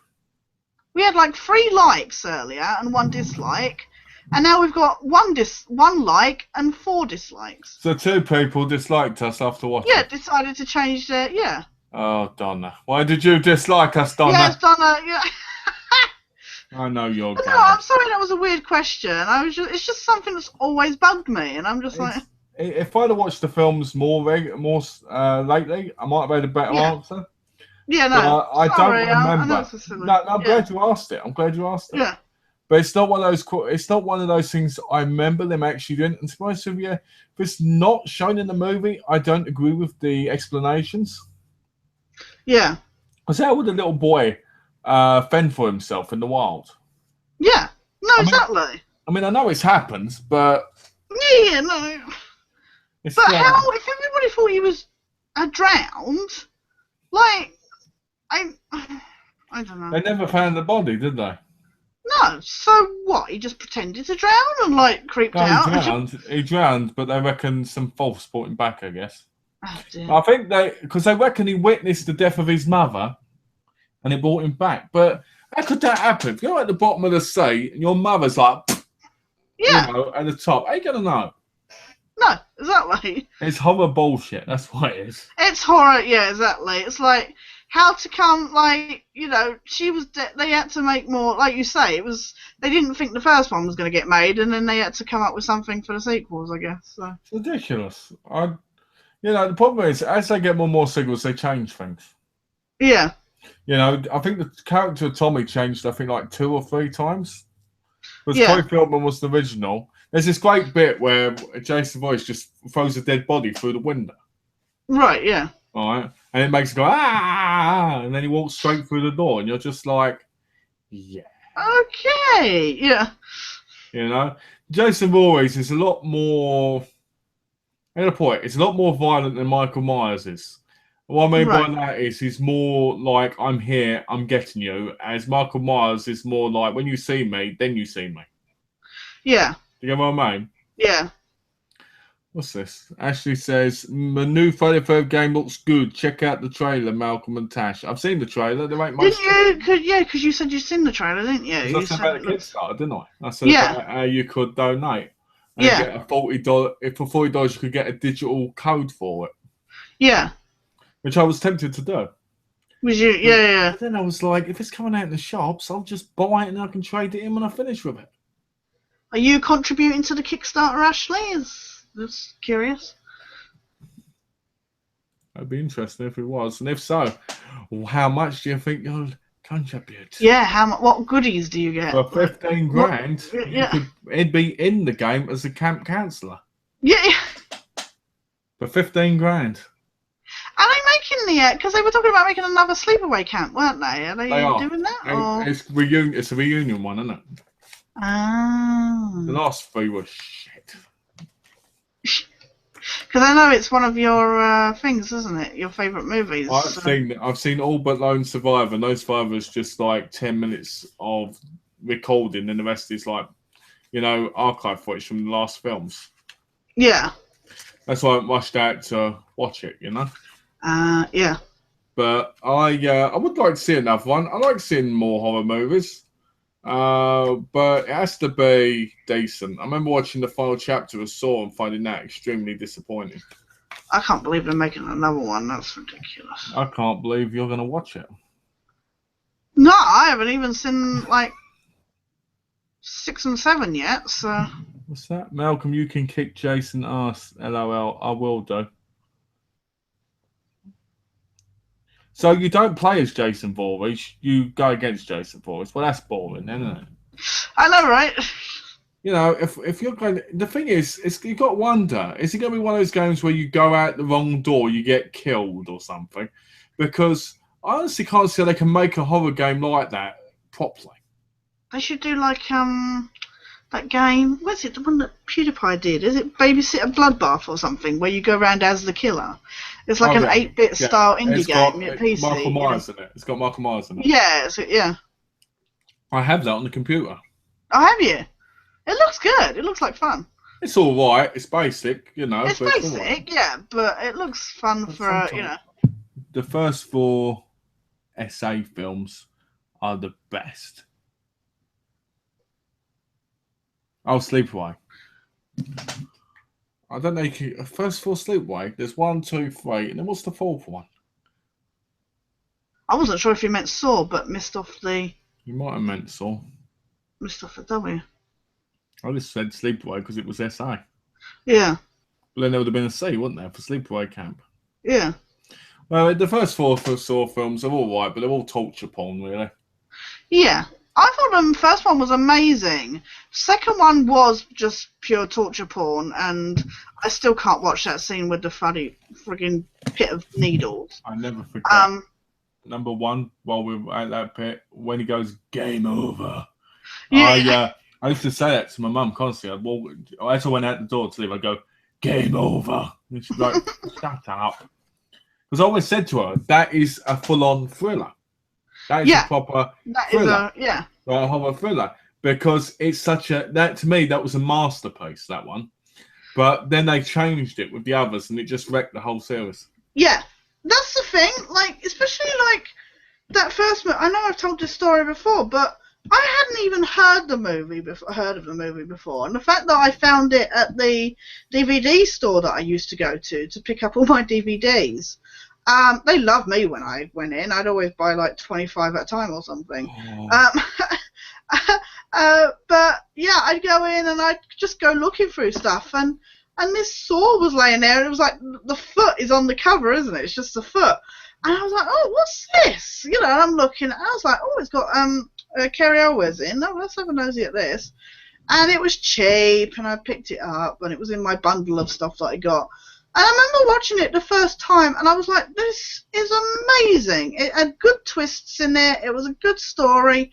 And it's amazing because, though, it's one of those movies that once you know what the twists are, you're like, oh my God, I can't believe I didn't see that coming, you know, kind of thing. It's amazing. But I still love it. I love Danny Glover in it. I thought everybody was an amazing cast in that. But like you say, then they did go. I mean, yeah, there were the torture devices, but I never thought they were the big deal, if you know what I mean. Yeah. There was something very kind of Seven-ish about it in a way, you know, that they were a thing that were part of it, but at the same time they weren't the main focus. Yeah. And they were used in a genius way, kind of thing. And then, like you say, it became nothing but torture porn. And some of them were used in a good way, but some of them were just unnecessary. And especially in the later ones, I was just like... Especially like that one, like, with the guy stood on the block of ice that's melting and stuff like that. I was just like... some of them just stood like the big guy going through the wire to get out and stuff. He has to tear his skin off in order to survive, and you know, you can play as Jason and the camper team. Well, that's going to be interesting because that means it's going to be multiplayer as well. Yeah. Oh, he did mention Saw. I love Jigsaw. Yeah, I want to play a game. You want to play? There is a game. There is a game. There's 2 games on the PlayStation. I think he's played them. I think it was just quoting the film. Okay. Want to play a game? Yeah. I put a key behind your eye. Yeah, put the key behind your eye or in your stomach, and you have to dig it out of the other person while they're alive. Hey, I could easily do that. If I had to dig it out of someone else, that's fine, not myself. Also, I got it when he was killing people that, you know, were throwing away their lives and not appreciating what they had and stuff like that. But in the later ones, it just felt like he was torturing anybody that, that's because you're wrong. Like... That's because his thing changed. Because Amanda and Detective Hoffman were doing it, and they didn't want people to survive. No, exactly. I know because he got pissed off with Amanda, didn't he? Because it was like, that's not how I do stuff. Because he set her up to die, didn't they? Yeah. Because he wasn't happy with... And Hoffman became his own god in his own mind, really. Yeah. And that cost him. I never got the whole Hoffman thing. Seriously, becoming His sister, didn't he? His sister died. He wanted to I get know, but yeah. I thought he did great. He's my Yeah. favourite. Yeah. I Especially love now he's had a picture with you and melted. Yes. He's actually met me now. Yeah, exactly. He's He's even got met your me. beard. Yep, he's met me. Yeah. In Teddy form. In Teddy Farm. What's this? The first sword game is better than the second one. I've not played the second one yet. I've played both of them. I think I platted the first one, but not the second. Yeah. The second one's a bit.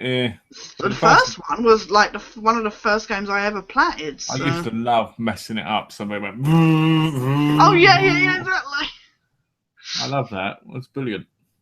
Donna's mate James is going to loan me the second one, so I'll get to play it. Is he going to say to you as he gives it to you, "You want to play a game?" He's loaning me the order as well, so. Oh, that's so you'll play that in quite quickly. Yeah, exactly. I did that game in 2 days. Do you know why? Because you just sat there and watched it. I took a break. I played it. I completed it in 4 hours the first time I played it. The reason it took me longer was because I took a break and then I played it to get the collectibles. Yeah. Don't forget to turn the collectibles around. I think he pretty much had everything except for the collectibles at the end of his playthrough on Saturday. So remember, when you do the collectibles, you've got to turn them around and you've got to look at them on both sides. Yeah. All right, because otherwise it doesn't count. Yeah. All right. And remember, when you get to the end, try not to cry, because I did. I cried because the game took my money. What's this? The first one as Danny Glover character. Did it have his son in it as well? Is that the second one? I always wondered why it had Tap's son from Lethal Weapon in it, going, "Yo, what's up, man? I'm gonna get you." You know what I mean? Yeah. I did like when you come to the traps, people are like boo, boo. I was always like, yes. So the trophies of some of them is to beat the time, isn't it? Yeah, that's what. Yeah. Super Meat Boy. I can't help it. You just have to do that. Like at the weekend, Donna and James were like, "What are you playing?" And I'm like, "Super Meat Boy," and they're like, "Okay." Donna said to me, "What are you playing? Are you playing Super Meat Boy?" I went, "No, it's Super Meat Boy." I like when he goes, "Warp Zone." When Donna does it, she sounds like Super Meatballs. I finally unlocked one of the characters in the warp zone. So. Yes. Is that the one with the rainbow? No, because I know that you get. I don't know how to get him. So. I did it by completing the warp zone. It was the no, it was the messed up glitched it that can do the double jumps. Oh, double jumps. That's nice. Yeah. I should. I reckon it's so much easier once you get all those plasters. Over. I mean, once you get all those plasters, I bet it's so easy to just run through all of them. I bet, yeah. I want to know how you're supposed to get some of those bloody ones. Some of those plasters, I'm like, there's one plaster I can see, but it's behind a keyed place. No, there's a warp zone behind a keyed place, but I have no idea where the key is, and I have looked everywhere. It's just mental. So, but, yeah, no, it's this character, and, like, the whole warp zone that you're in, like, you don't have lives, it just, like, you just keep playing it over and over again. And I was getting so frustrated. It was so funny because there's all these spikes that you have to, like, double jump over, but they're, like, on the ceiling and floor, so you have to jump at just the right time so you don't land on, like, you don't jump too high to, like... Yeah. And it's really, and I was just like getting so like, but once I got it down, I was like, oh, thank. But as I've said, I hate like you get through a section, there's no like checkpoint halfway through. You know, like when you get through a section and then they put you on the next bit, and like if you die, that's it. You got to go back to the very beginning again. It's like, oh. It's an interesting game, that's for sure. Oh yeah, definitely. Did you know they reckon only 3 people have played it? Yeah. You ever played Super Meatballs? Well, you should, Ashley. You'd enjoy it. It gets you hooked. Super Meat Boy. They've got a sequel coming out, haven't they? Oh, have they? Super Plastigo. I still don't get. Well, James read out the description and he said, so, because he hasn't played it and he knew nothing about it, so he looked it up because me and Donna have been talking about it. And he's like, wait, your girlfriend gets taken by an aborted fetus? It's like, yeah, pretty much. So, He's like, what kind of game are you playing? He's like, that's not for kids. The girlfriend is plasters. She's taken by an aborted fetus, but you're a slab of meat. Yeah, I know. It's like, I don't think the girlfriend's worth it at all. I mean, it's too much hassle, seriously. Well, if she can move her arms about, why is she trying to get out?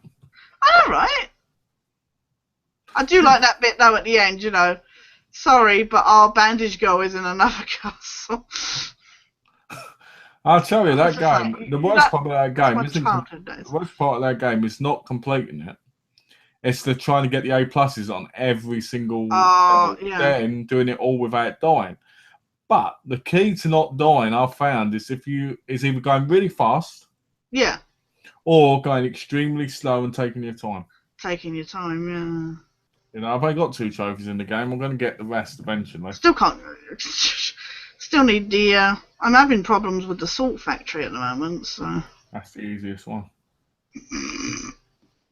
That's brilliant. The easiest one is the forest place. Right, the easiest one. Actually, no. To me, the easiest one was the hospital. Oh, really? Yeah, I found that. Except for that fan one. Oh well, but I did it first time on my one, didn't I? Well, yeah, that's true. You know, you got to remember, lag stops everything. You know, I told you the hardest bit, to be honest, because I'm stuck on the salt factory at the minute, is a bit hard. It's the fact of trying to get over that salt completely without dying. Yeah. I don't get how you're supposed to get to it. There's a plaster that's in this little gap, like below this shelf bit, and I don't know how you're supposed to get to it, because if you try and go after the plaster, you just drop down onto the salt pit, and I'm like, but how are you supposed to get? I suppose it's the character you're using. I guess if you but how are you supposed to unlock characters if you can't get to freaking places? I think there's character that flies. That's probably what it is. Imagine, all you got to do is go do gently across everything. You'd be like, yeah, I didn't die. Yeah, exactly, yeah. What's this? Super Mint Club Boy. LOL. Super Mint Club Boy. Nice. Don't you love your chocolates? I think it's that time. Is it that time? It's midnight. Oh dear, I didn't realise. Well, would you like to say what you'd like to say first? I'm absolutely blown away with the awesome questions and comments we've had from Donna, Ashley, and Luke. I don't think we've missed anybody. Hi to Roger and Stacey if you were watching. Oh, and John. Sorry, John. Nice John made it. I've got loads of comments, didn't I? Yeah, I know it's difficult for John with work and that, but I'm so glad as well Ashley finally made it into the into the questions. Well, at least now he knows how to get in. Yeah. Whatever way helps. Just not use his tablet. Yeah, tablets now, they're so overrated. Yeah. That's why I use desktops and laptops. Yeah. But we hope you've had fun watching, Ashley, because I know you've just started watching Malcolm's chats. So it's nice to see you here, and thanks for watching. Thank you to everybody that put so many good questions and comments. It's been a lot of fun. What's up? I was just yawning. I was yawning. Wow, was my talk that bad? I'll go now. Thank you. Bye. Because I was yawning. I didn't want you to think. Like, oh my god, that bloody Tash is talking again. No, I was just yawning. I didn't want people to see it. Yeah. But now they know of it, so it doesn't really matter, does it? Sorry, it was just funny. I was like, you see my soundbar? Oh yeah, no, and my new TV. So? Yeah, it's smaller than your other one. Yeah. That's huge, that soundbar. That's insane. Yeah, see what I mean about how it could never go in front of the TV? Yeah. I thought it was taking up your whole shelf there, though. That's I had to clear that off. It's even in front of the bloody router. I know. No, But thank you. So lovely to be back. So lovely to have a nice chat. I mean, the fact that we've gone over and didn't even really notice the time, kind of thing. So, thank you so much. Please subscribe to Malcolm's awesome channel. He does another chat with the awesome John on a Saturday. Please check that out. Please subscribe and check out my channel if you get a chance. Hopefully I'll be recording stuff in the next week now that my cold is starting to get a little better. Yeah. So fingers crossed on that one. I would cross my fingers on that side, but I can't because of my bad finger. So remember Sebo when they had the spine?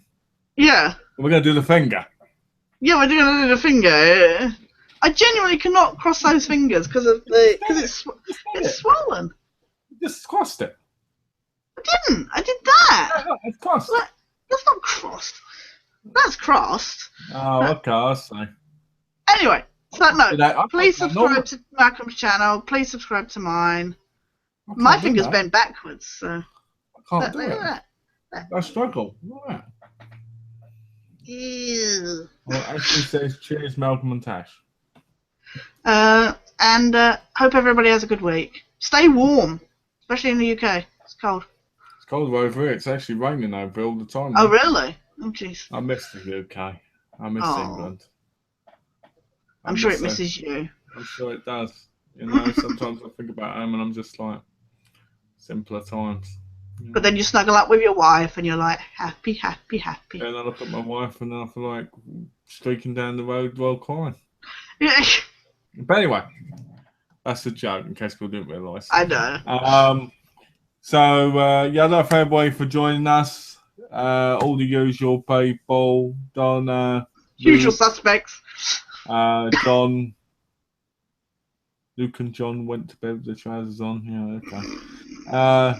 Nice. One came out. No, I can't do that because I'm going to be like, because I'm putting that in trouble with people. But anyway, yeah. Wallop. No, I can't do that. And Ashley and everybody else who joined us. Yeah. Or anyone who joins us after watching, please leave comments down below if you enjoyed the chat. And please hit that like button. Whoever the two people who disliked after liking it, I'm going to hunt you down. And then I'm gonna make you press that like button again. And if you don't like it, please tell us why. Yes, if you don't like the chats, tell us why, because we cannot improve them if you don't tell us why. If you say something stupid like it looks like someone's falling asleep, well, you know, that's silly, but it's... Who wears sunglasses indoors? Yeah. Oh, I'll get so jealous as soon as I think about putting my Minecraft ones on half the time. No. I want to see you do your little, yeah! Oh. Yeah. Run! Okay, where am I? They've disappeared anyway. Maybe next time, because then I'll know where they are. But yeah, I'd like to thank everybody for joining us. I'd like to say thank you to Tash for being here. Awesome chat as usual. Tash, I live in the UK. Now he's trying it on you, Tash. Where's you and these fellas? Please subscribe to Tash. The link down is below. Please subscribe to me. And please check out for some great videos coming up. There's going to be some new GTA videos coming up soon. And some reviews, because I'm going to do the odd review at some point when I'm feeling a little bit more better. And yeah, join us for our special Halloween chat when we have it. On the October Saturday. 31st. October 31st will be then. What time? I don't know yet, because John's probably going to want it at like 8 in the morning or something. Yeah. Which I'm hoping not. Yeah. So I don't want to get up and have to put stuff on when I'm half awake. No, anyway, we'll see near the time because we can tell next week. Yeah. So as always, guys, thanks for watching. Take care. If you haven't already, subscribe to us both. And if you haven't, where you've been. But thanks again. Take care. Goodbye for now. Bye-bye. Bye-bye.